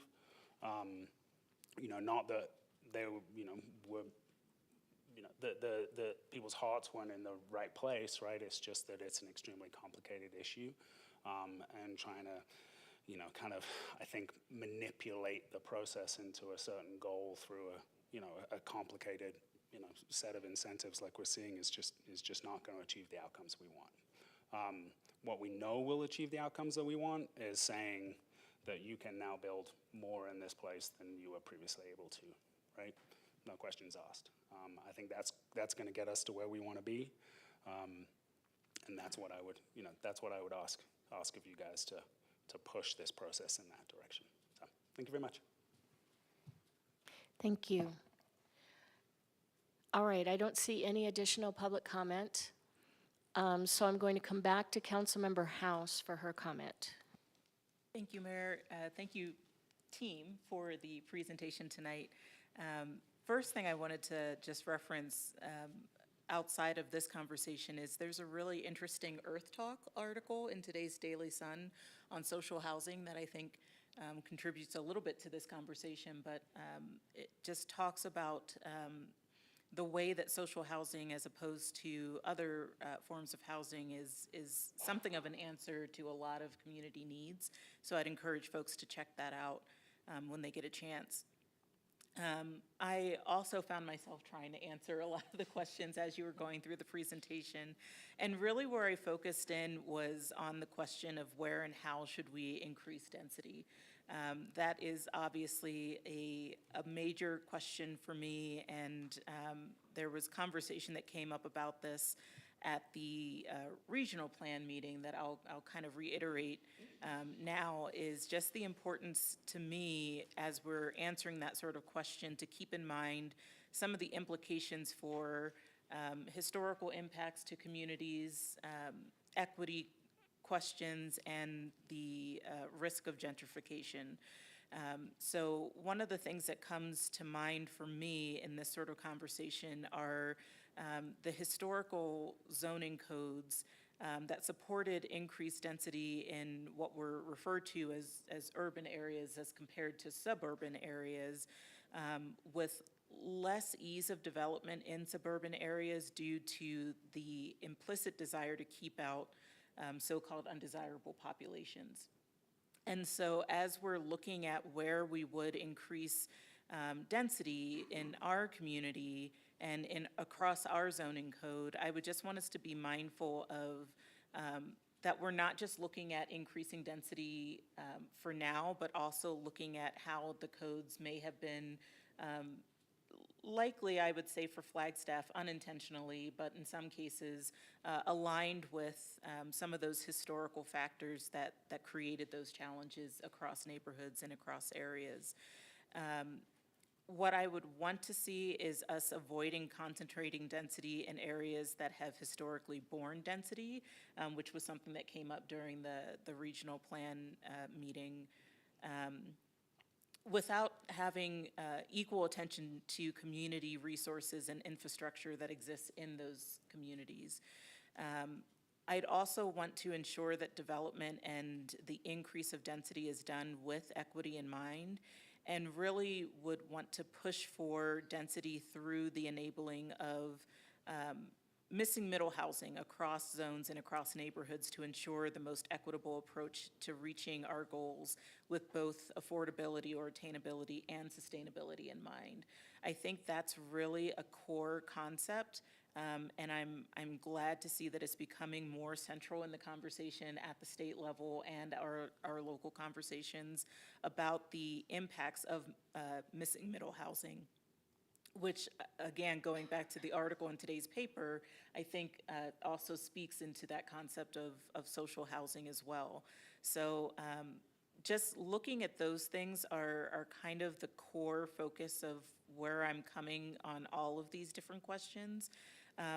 Also, when it comes to the question of the menu of sustainable design standards for developers to choose from, I would want to emphasize the need to be careful in looking at the alignment of sustainable standards and affordability benefits to avoid creating or perhaps even sustaining some of the current competition that's perceived between the incentive choices.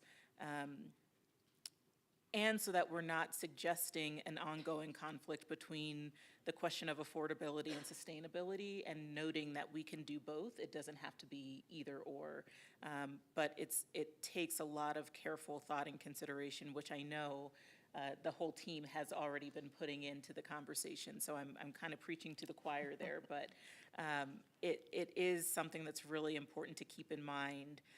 Especially as we're going to the community with the conversation, is to let them know this can be a both and, it does not have to be either or. Thank you. And you can preach to us, it's always a good reminder. Thank you. Councilmember Matthews. Thank you, Mayor. You know, I sent you and Nicole, a few others, my research. My new BFF is Croak AI. It's really been a useful tool in trying to put something in a summary. I've said over the last couple of years that I've been on council, you know, I always struggle with, are some of our goals to obtain our carbon neutrality plan, you know, going to negatively impact our housing attainability goals and housing crisis? And the summary that I sent you folks this morning was a lot in line on what's being presented today, but maybe just a little bit different. What I didn't send was its analysis, and it's kind of creepy that you can say, for the city of Flagstaff's carbon neutrality goal and their housing attainability goals, what are the conflicts, what are the complements and stuff, and it goes, I mean, it just knows us like it knows us. You know, it's kind of great. It's kind of weird, but you know, one of the conclusions, I just wanted to read it real quick, when asked this that I didn't send you, was how advancing our climate goals, you know, is there any challenges to our obtaining our housing goals? And it says, Flagstaff's carbon neutrality plan advances critical climate goals, but poses challenges to housing affordability through increased construction costs for electrification, EV charging, solar readiness, and energy efficiency. These mandates estimate to add $5,000 to $20,000 per home, exacerbate the city's housing shortage and high costs, risking displacement of low-income residents. However, policies promoting density, transit-oriented development, and long-term energy savings align with affordability if paired with subsidies, streamlined regulations, and zoning reform. And so, you know, that really tied it in for me to say, okay, if we do it right, and streamlining our process is a really big component. And as one of our public speakers, Tyler mentioned, not adding to more requirements, but replacing some. So, Grok helped me, see, and answer the question that I've been struggling with for a couple of years, but still knowing we have some challenges and we need to make sure we're very focused on that to do it right. I also, though, still struggle with the parking thing. I live in a new development, fairly new, and our road is narrow. You couldn't do 2 cars going in opposite direction. When there's a holiday or an event and people are parking on the street, you have to navigate, if people aren't staggering their parking, you can't really one car go through, which then adds to our snow removal issue.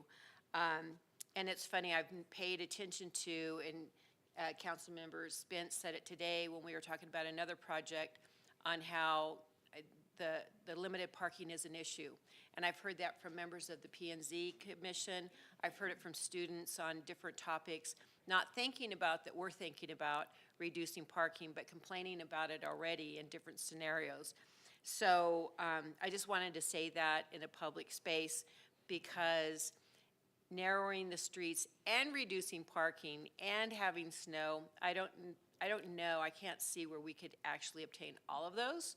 We would need to maybe choose one priority over another. And then just about the density and where we have it, we talked about this on Friday at the regional plan. I think it's so important that we don't lose the character of our community. And sometimes there's areas that high density, like in Southside or Sunnyside in the middle of an older neighborhood, and then put up this monstrosity of, high density family units might not be the best approach. So I don't know about special zones or a blanket all over Flagstaff. I think that could be problematic. So I'd like more information or more research on that. I know that council gave direction in March about this new state statutes about having plexes, duplexes, triplexes. And I'm kind of regretting that maybe we got a little too ambitious saying we wanted it all over the city, because now I'm listening to our regional plan and talking about just a blanket zoning, requirements. That might not have been the best decision, so that's for another time. But anyway, that's all I had to say. I wouldn't regret that decision, if I may just add to your comment. Heard all of it and appreciate that feedback, and I really appreciate that your new BFF really came to that conclusion, because it feels like it's a summary of what we're trying to do. We're trying to do it right, and we are trying to take everything into consideration and just tweak the dials that we can. I think the fourplex conversation, I don't want to lead you down a path, but I will say that one of the things that we already have, our highest at-risk neighborhoods already have the zoning that's the most permissive. It already has that community, commercial and high-density residential in both our south side and our sunny side. So if we don't equalize the rest of our community, the pressure will remain on there because they already have those development rates. So it is a nuanced conversation, and I think after hearing some of the conversation at the retreat and hearing some of you feel like maybe you didn't make the right decision on that fourplex, we've come back and we definitely know we need to come back and have a work session to talk about both, because there are different triggers, and even with the density, we want a certain amount of density in our green fields, and we want to remove the barriers to get that. But we also know that if we require too much density, we're going to trigger very large infrastructure projects that could result in people going with their by right zoning. And so we are trying not to tip that scale of creating a situation, because we're trying to get so much density that we end up with people just going what they have by right. And so I tell you that because I wouldn't regret that decision, and I hope that we have an opportunity to come back and tell you more why we don't. I mean, because the fourplex issue is really, it's a type of housing, and that actually is a great way to add gentle density across the community. So there's a lot of benefits to that direction. Yeah. I think Tiffany would like to get up and say something as well. Just want to add one thing, that state statute does require us to have that zoning code text amendment completed by January 2026. So we are shortly running out of time to get it done. So, yes, if we need to go back to doing overlays, that will take a substantial amount of time. We may not meet the deadline. But again, the code amendment itself will not change density requirements or allowances.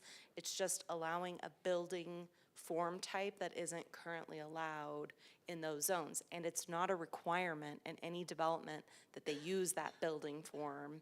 They'll have a choice. Councilmember Garcia. Thank you, Mayor. I just have a quick question about the community process. So as much as I appreciate the public comment that we have tonight, it's consistent with who normally shows up at these events. And it's not your fault, staff. It's been this way since I first rolled in here in 2008. Whenever there's a need for the public, there was usually a couple of the usual characters and then a bunch of staff sitting around talking about it. Have you guys teamed with sustainability, and do you have any other creative ideas on how to get the word out to the public to come to these community meetings? Because I think it's, you mentioned the one that's happening on June 13th. It would help for me to know where that was happening so I could show up and I could tell my friends. But I really want more community input from those who it'll affect the most, including developers, including architects, including residents. Sorry that we're going to be sending out save the dates, but I think that some of you may have this on your calendar. So that will be at June 13th at the Lowell Observatory. I believe we're going to start at 9 a.m. Lunch will be provided 9 a.m. to probably about 4:30. It will be open to the public. We are trying to get a massive blast out, but also trying to figure out what that day looks like. And we are meeting with a facilitator tomorrow. And I think that's an important note. We're actually having people facilitate that conversation, so staff can actually participate in a different kind of way than we usually get to, because we're usually facilitating it and trying to provide that technical. We are partnered with sustainability, so this is a partnership project with sustainability and housing and planning, as well as a lot of other groups. But like literally, it is a financial partnership and just a commitment to this project from the three groups. And then engineering's been a huge supporter as well, building safety. So there's a lot going on there. We have struggled with the community outreach portion of this. We actually have, Renee Redday has been a part of our team, and we have still trying to figure out how to use her. And part of the struggle that we're having is this is very complicated, dense information. And I don't mean to say that the general public can't understand it, but it's a lot, and if it's not your daily job to understand this, it does take a different way to break it down. So we know we can do more, and we're trying to do more, and that's why we're trying to at least go to the commissions. We probably will start to engage with the Southside, Sunnyside neighborhoods that are already meeting and trying to go through that route. But yes, and we are still struggling with that. And so I think when we've met with some of you, we've said, if you have any ideas or suggestions of how we can better get the word out or better connect and better show this information, we are all ears, because we really do want to bring those voices in that we're not seeing at the table. Well, Michelle, it wasn't to berate staff or anything on this particular project. It was mainly to give you a moment to highlight how the community can get involved if there is anybody out there listening right now. And also to highlight that you are doing some new creative things. You started mentioning things that just brought a smile to my face immediately, because as much as I see the presenters from all the different departments, it didn't really connect that we have a lot of people involved in this reaching out. So I think we're going to have more robust community input on this because of that work, and I would really appreciate that. Thank you. Thank you. Vice Mayor. Thank you, and thank you, Councilmember Garcia. You kind of took a little bit of what I was going to say, that on June 13th, I think there's just so much to discuss, and I'm glad we're doing it. I'm trying to wrap my head around offering some suggestions, which I'll come to you with. Thank you. And for council, you know, I met with Michelle and a couple others on this, and I just encourage you, if you have questions, to reach out, because this is a huge deal for Flagstaff, and there's a lot packed into this. I thought we were going through these questions one by one tonight, so I'm glad we had a little time. But it's a lot to digest, and just don't be afraid to reach out. Michelle does a great job, Tiffany, Nicole, in really explaining the nuts and bolts, and I look forward to June 13th, and I hope that all of us and the community can make it, and the department heads to ask, Yes. to answer questions, so, thank you. On the 13th, how decisive are you thinking that we're going to be at that point? Like, are we still going to be asking questions, or are you going to ask for direction, like tell us which scenario we're going to go with?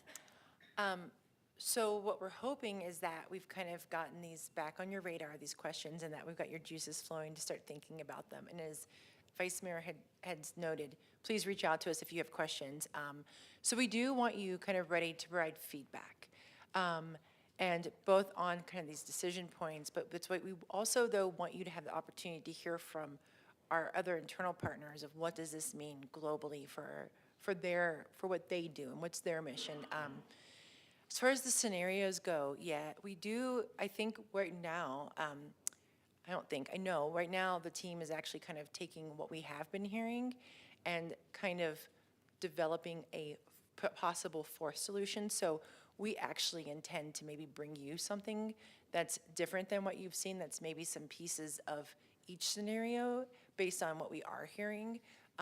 But we would like to get direction. I mean, as much as we can get direction. And maybe we have the big conversation on June 13th, and then we come back to council before you go on break to give you more time. Because I suspect if you think we gave you a lot of information, that the community conversation that's about to ensue is gonna give you a lot more to think about and consider when you think about these decision points. So I think that it'd be really probably reasonable to think we might come back, but we do want you to start getting in that decision-making mode of where you think you want us to go. And remembering that this is direction on how we start going with code, and we're still gonna bring you back code concepts. So there's a lot of iterations that are gonna happen, but we do need a general idea of what's the temperature of the community and the council of what you're gonna support. We don't wanna go and do a major effort to bring a lot of code changes that are about by right density when you're saying, no, we really want to go on the incentive route. So like those are kind of the big picture directions that we need. And we can get into the specifics of that, as this process continues. And in terms of the public and also council, is there a visual representation that can be shown in terms of reducing parking standards, increasing density, and just all of the other elements that we've discussed today? Yes, and that would be really helpful feedback too, if there's some visual elements that you would like to see that would help guide those decisions, and you can go back and think about that. But if you could give us, maybe the next week or two so we have time to prepare those, that would be helpful so that we know what really deserves more of a visual than just a kind of a question.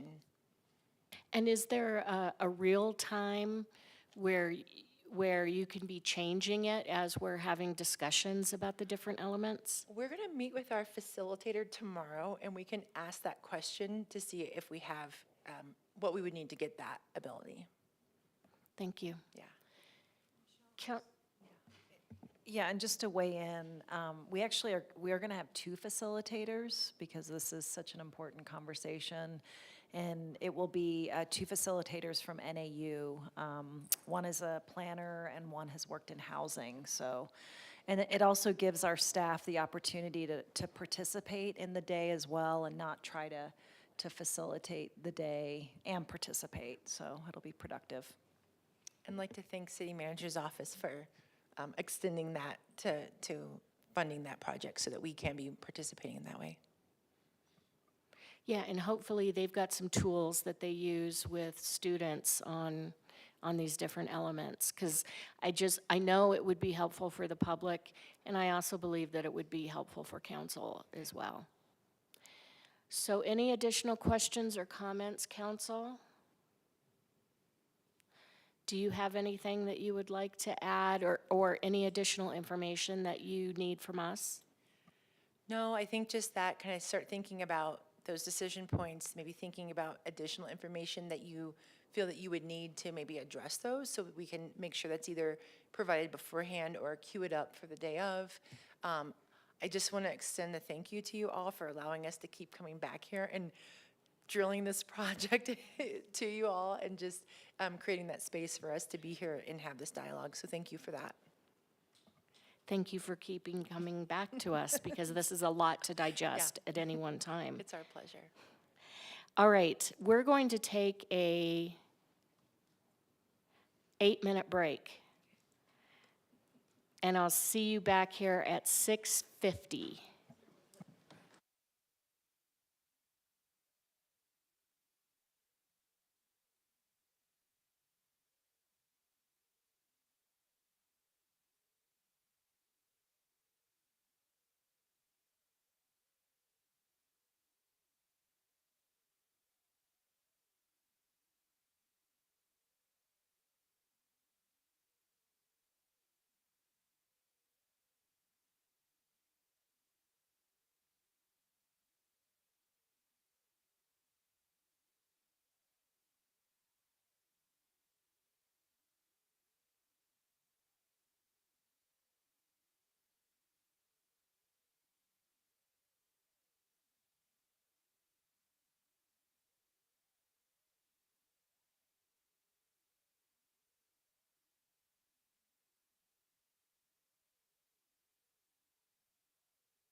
Okay, here we go.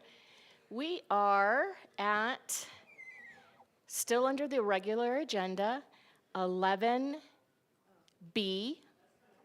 And this is resolution number 2025-23. And it is the IGA regarding the CJCC. Thank you, Mayor. Shannon Anderson, your Senior Deputy City Manager. Have a couple of slides just to introduce what the CJCC is, because we don't talk about it very often. So we'll go ahead and dive in. Our Criminal Justice Coordinating Council, we refer to that as the CJCC, was actually established in April of 2005. It was created by the City Council as well as our County Board of Supervisors. Their mission is to promote safety of our citizens, to have efficient and just treatment for those who might be in the criminal justice system, protection and healing for victims of those crimes, working towards prevention of crime, as well as reduction of recidivism. The purpose of this council is to study criminal justice and to make improvements along the way. So that's what that group focuses on a regular basis. In order to help us, whoa, that is really, yeah, sorry about that. Maybe I can do this. Oh, that's going to take a long time. Here we go. So the person that actually helps us do this work is the CJCC director. They're a liaison not only to the council, but also the various partners. So this can be treatment providers, it can be criminal justice agencies, municipal government agencies, it can be concerned citizens. It really ranges the gamut. They help us coordinate our committees and work groups to establish what our goals are and help us achieve those strategic priorities. We do have a CJCC webpage that's hosted on the county website, so they help us keep that up to date. One of the most important things I think that they do is the analysis that they do on behalf of this council on both policies, data, programs, in order to bring new ideas and help make those improvements that we touched on a little earlier. They conduct legal and scientific research in those efforts. They create reports, so they'll do an annual report that basically shares what the council's been doing, what their strategic initiatives are, and what they've achieved. They consult with entities that are within the criminal justice system.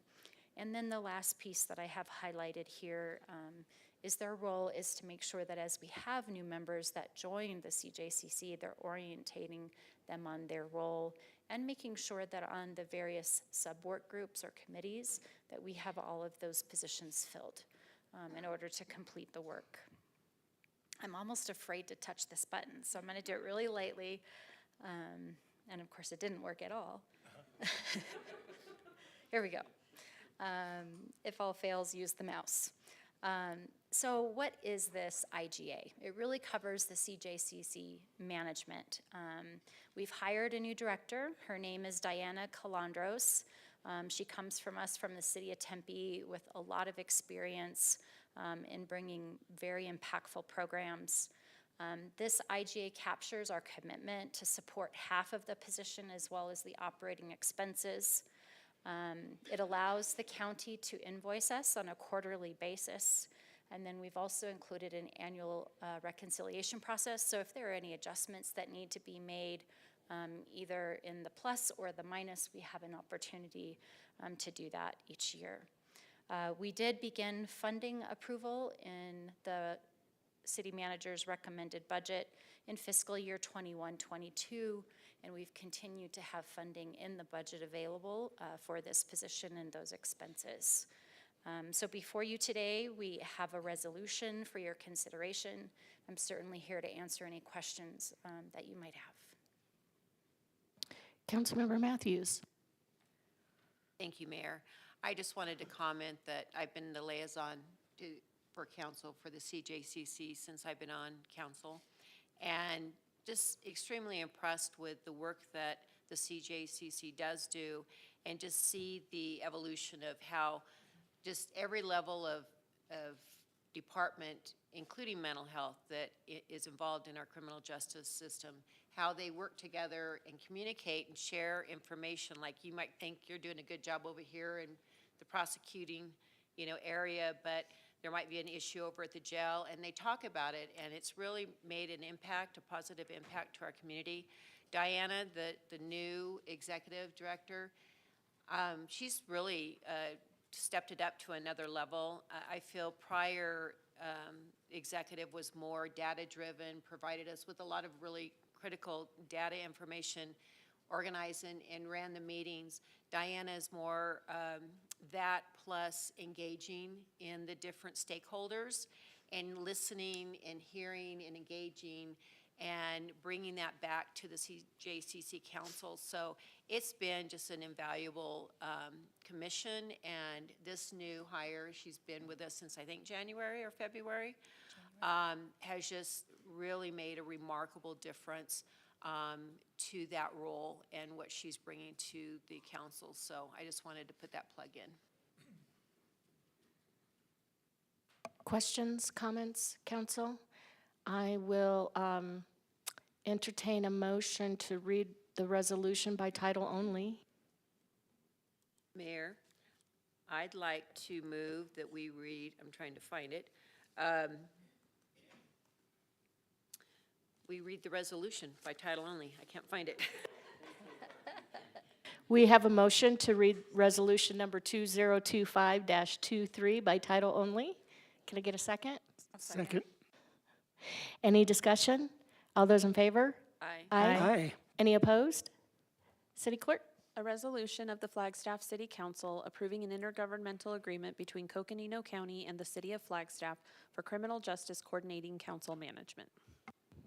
And a motion to adopt. Mayor, I move that we adopt resolution number 2025-23. A second? I'll second. Any discussion? All those in favor? Aye. Aye. Any opposed? All right, moving down to C. This is resolution number 2025-22. Welcome, Deputy Chief. Thank you, Mayor. Good evening, Mayor, Vice Mayor, Council, community, and colleagues. My name is Charles Hernandez. I serve as your Deputy Chief of Criminal Investigations. I'm here tonight seeking consideration and adoption of this resolution and item, which will authorize a grant agreement for an Arizona State Parks off-highway vehicle supplemental grant. The grant award is in the amount of $93,738 from the Arizona State Parks off-highway vehicle grant. So our plan for this grant is to purchase a off-highway vehicle to enhance our patrol efforts out in the open spaces and trails around the community, and to also supplement some of the patrol efforts our partner agency, the Sheriff's Office, has when they have rallies at Cinder Lakes or at Mormon Lake as well. Our primary focus with this grant will also be to provide and lead with safety information and preventative information before we have to move to enforcement. So enforcement's going to be the last part of this grant. There is money in there for a vehicle, PPE, personal protective equipment, communications equipment, and upfitting of the emergency lighting system, as well as about roughly $20,000 of overtime hours to supplement patrol efforts as well. So with that, I'll entertain any questions if you have any. Questions, council? Councilmember Spence. Thank you, Mayor. Can you give us an idea, is this going to be a 4x4, or is this just what kind of vehicle are you referring to?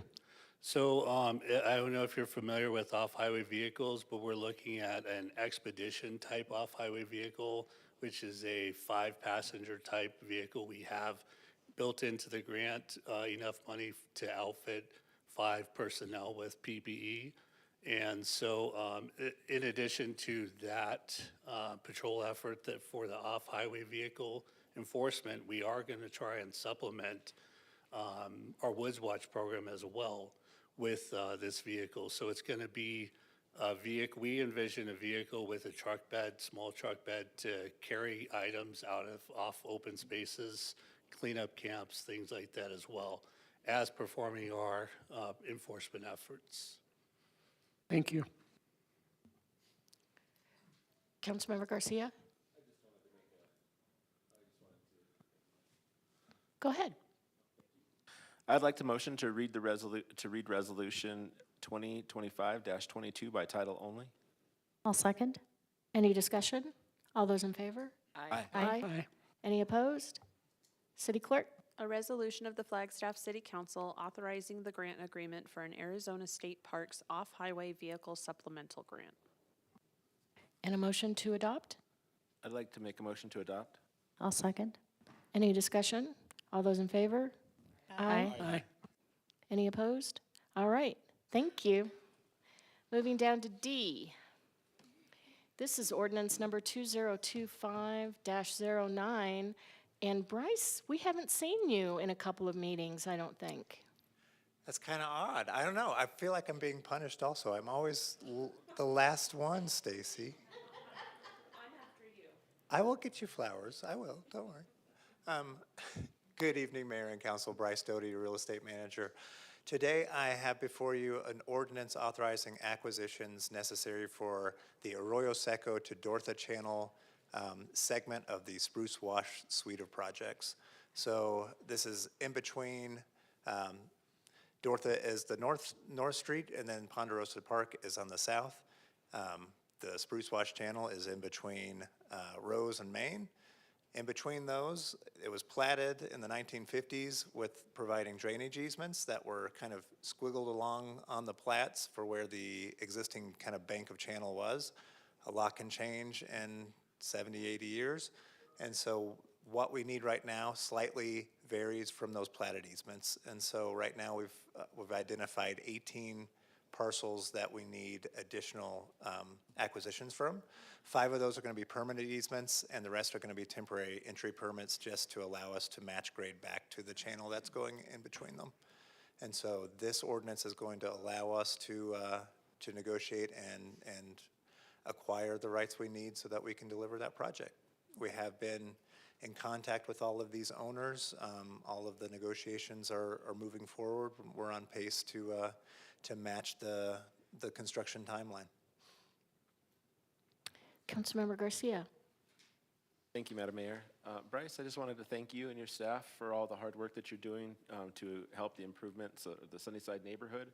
The folks in the neighborhood that I talked to that are looking forward to Ponderosa Park and all these other things are really, really acknowledge that the flood stuff has to come first. And this is one of the key components to that. So thank you for that. Any questions, council? I will entertain a motion to read the ordinance.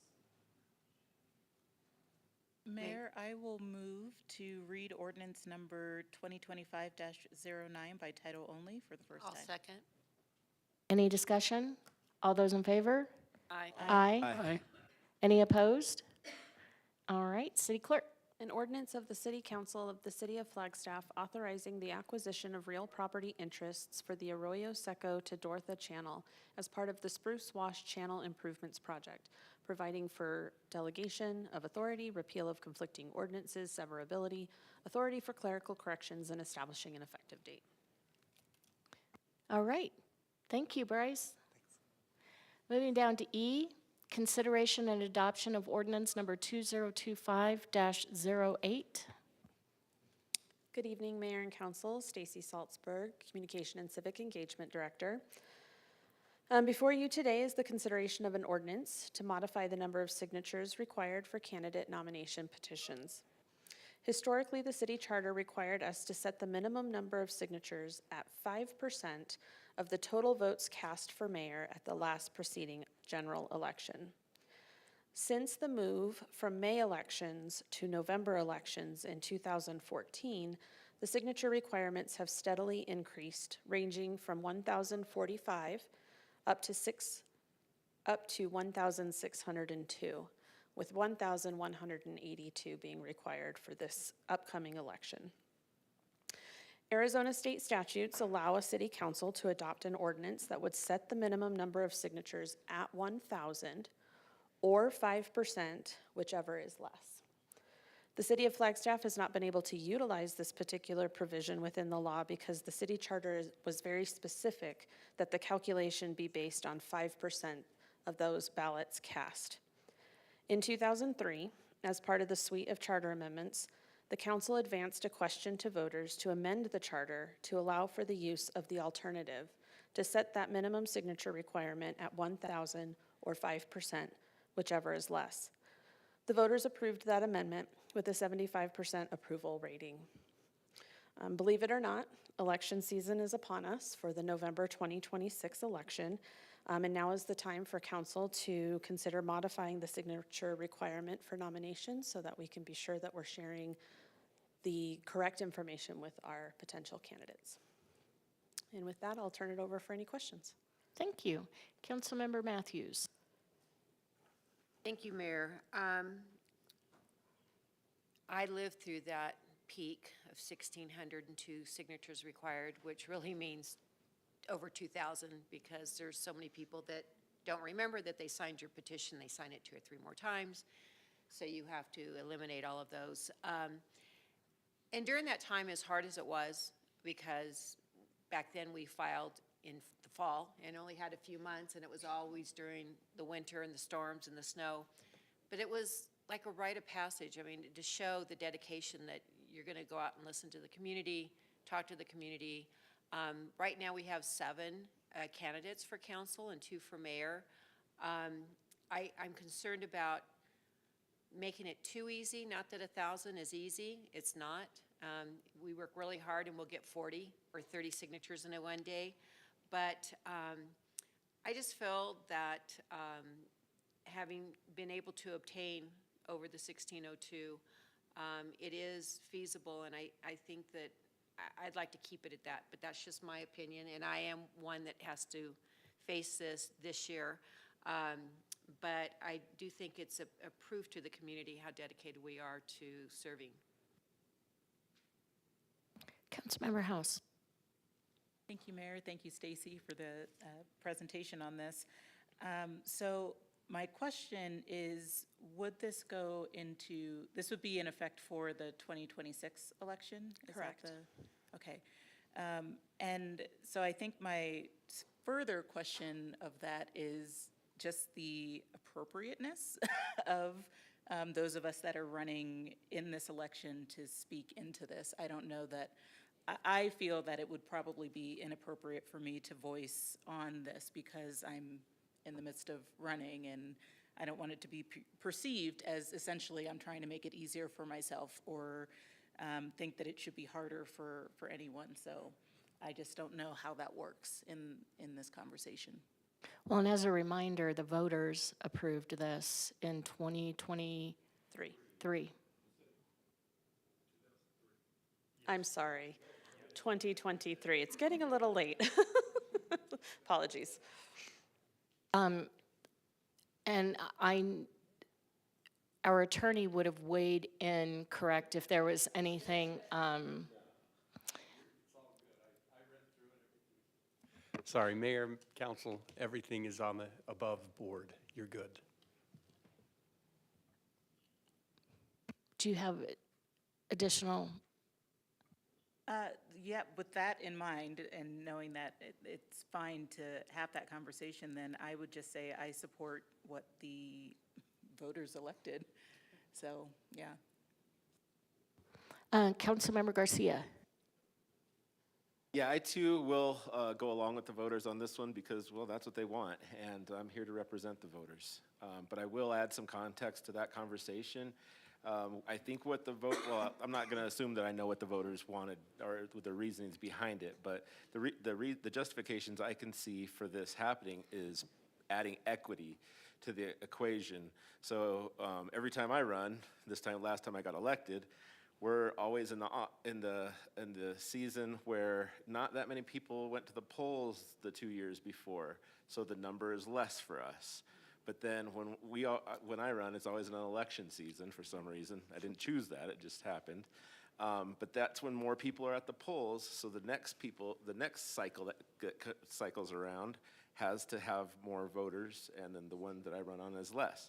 So it brings more of an even kill in a playing field, but Councilmember Matthews, I agree with you 100%, is that it's nice to, I don't know, I think the way we were doing it was just fine, but the voters obviously wanted something different. I think that it is kind of that rite of passage and just dedication. I actually, you know, as you go through the process of going door to door, it's so impactful on the conversations and who you represent when you finally get here. And it changes who you are actually by meeting thousands of people on the street and having these long conversations. So I'll be voting yes tonight, but it's with that apprehension of I would have liked to keep it the same. Just because I think I was used to it the way it was, but I'll be voting yes tonight. Thanks. Councilmember Aslan. Yeah, sure. So this made it to the charter process the way it did because it was the right number. It was the Goldilocks number. If this had been a much smaller number that was presented, the voters might have still approved it, but I wouldn't be supportive of it. I do think this is an important first vetting process for candidates. I don't consider it a rite of passage, but I do consider it a filter for who's serious at this. And even more important than that, I think the voters deserve the conversations that are required in order for those signatures to get collected. It's a great way to do a listening campaign. It's a great way to get out there and make yourself known. It's a great way to play with and articulate your message and come up with your message and to get feedback on that. So these are all the reasons why signature gathering is very important. I do think it's been rather onerous over the past several cycles.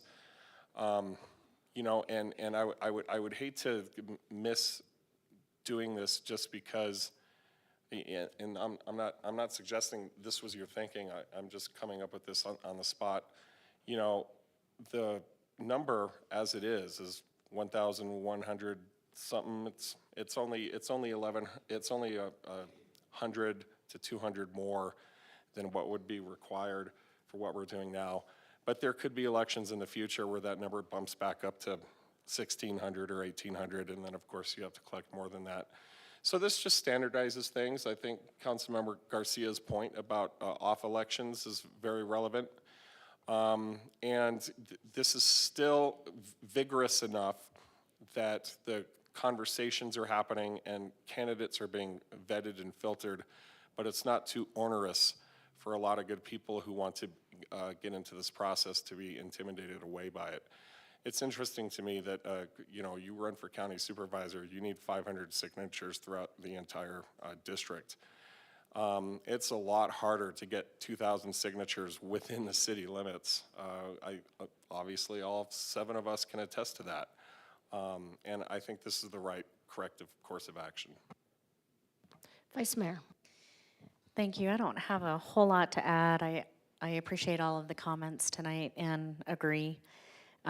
For me, I think this does just kind of set a standard. And every cycle, I feel like there's a lot of questions on how many signatures, and this will just kind of make it easier for all of us. And I appreciate that. I like the equity angle that Anthony brought up, and I think 1,000 is still, it's hard to do. It's hard to do. I've done a lot more, but it's you know, 1,000 is hard, and it will ensure that those who are serious will be needing to get that amount. So I am supportive. Thank you. For all the reasons that were given before, just being a standard that people can rely on, and it being enough that you know that a candidate is serious and willing to put in the work, and your ability to talk to voters, because that's the best part of running a campaign is getting out and talking to voters. So I'm in support as well. And if there are no other comments or questions, I will entertain a motion. Madam Mayor, I will entertain you with a motion. I would like to, I would like to move consideration and adoption of ordinance number 2025-08.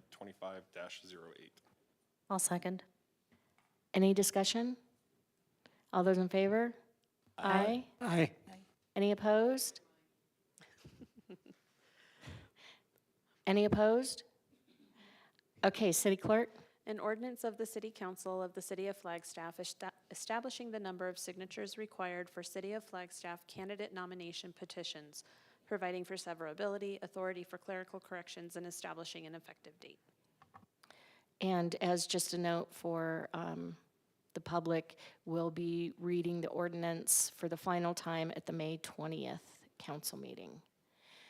And aren't you all glad that last cap isn't next on the agenda?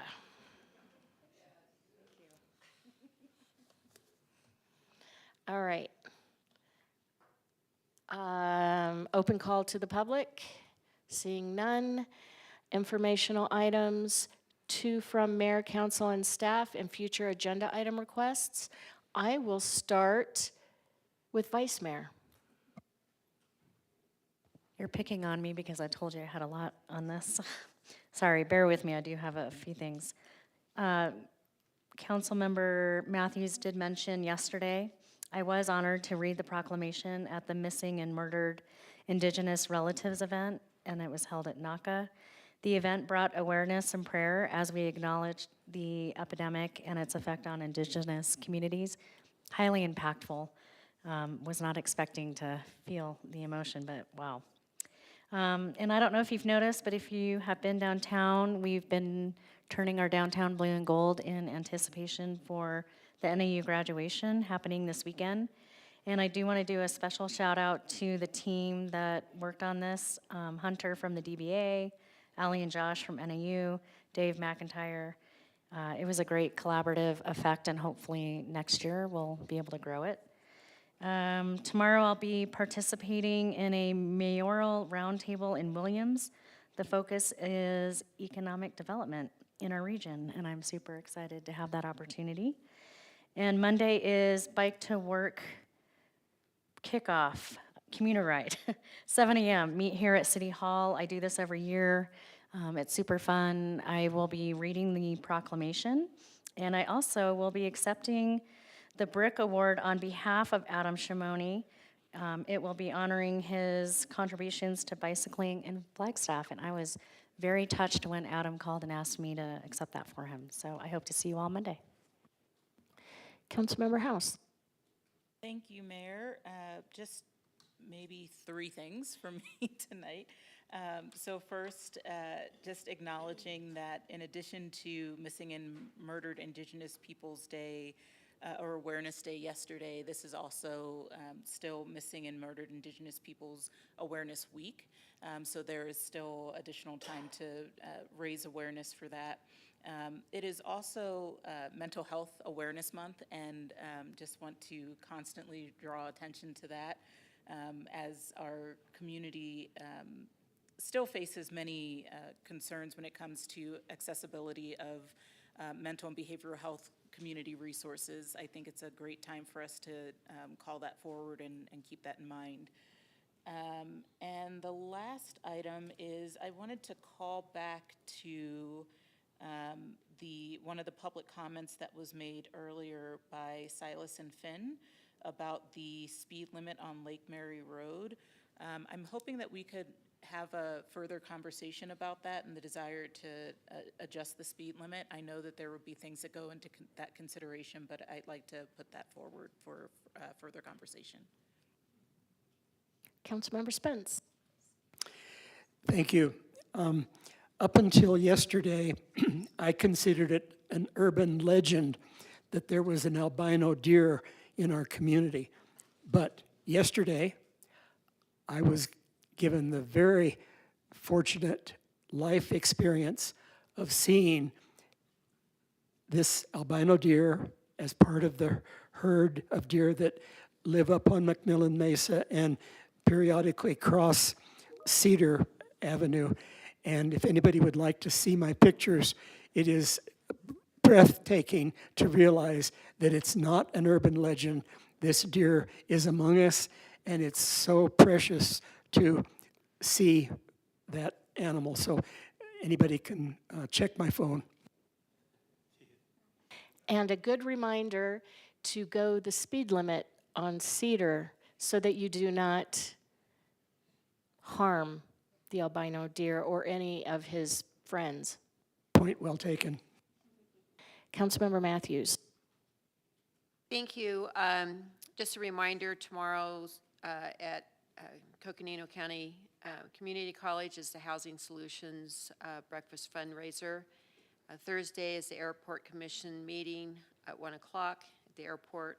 And then at 3 o'clock, I'm attending the NAU Indigenous Convocation. And next week is Ride Your Bike to Work Week, so that's going to be fun. I do have a fair item that I've been trying to figure out when to present it and how to frame it and stuff. I'm going to go ahead and just say it. I know that last cap studies and what we're doing may just wrap that up, but I would like to have a discussion regarding incentives for middle market workforce housing, similar to what we do for affordable housing developers. So I'd like just some research and discussion on that. Councilmember Garcia. I just have one tonight. Last week I was able to attend, I was honored to attend the Flagstaff Food Bank, or the Flagstaff Food Center's Flagstaff Food Bank and Kitchen 2025 Food Equity Update. I would also like to ask maybe the manager's office if we can have them present this so the community can see this. It's as long as I've been here on council, I haven't seen a lot of interaction between council and Flagstaff Family Food Center. And I want to see more of that. And I think this is a good way to start. Councilmember Aslan. Thank you. We should, if we can't change the speed limit on South Lake Murray, we should at least look at the crosswalks and the crossing amenities that can be improved over there. Thanks to those children from Bennett Estates who spoke up tonight. It's definitely a looming concern. I have a fair, maybe. Perhaps it can be addressed another way. Sterling, pay attention. I think it would benefit us and the entire community if we were in a place where we could require public speakers to announce their home address. So I would like to have that discussion and see how we make that into a reality.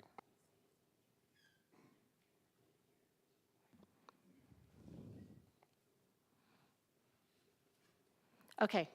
I just have one, and that is that I did the Flagstaff Festival of Science scavenger hunt this year, and our team has developed a strategy so that we'll do better next year.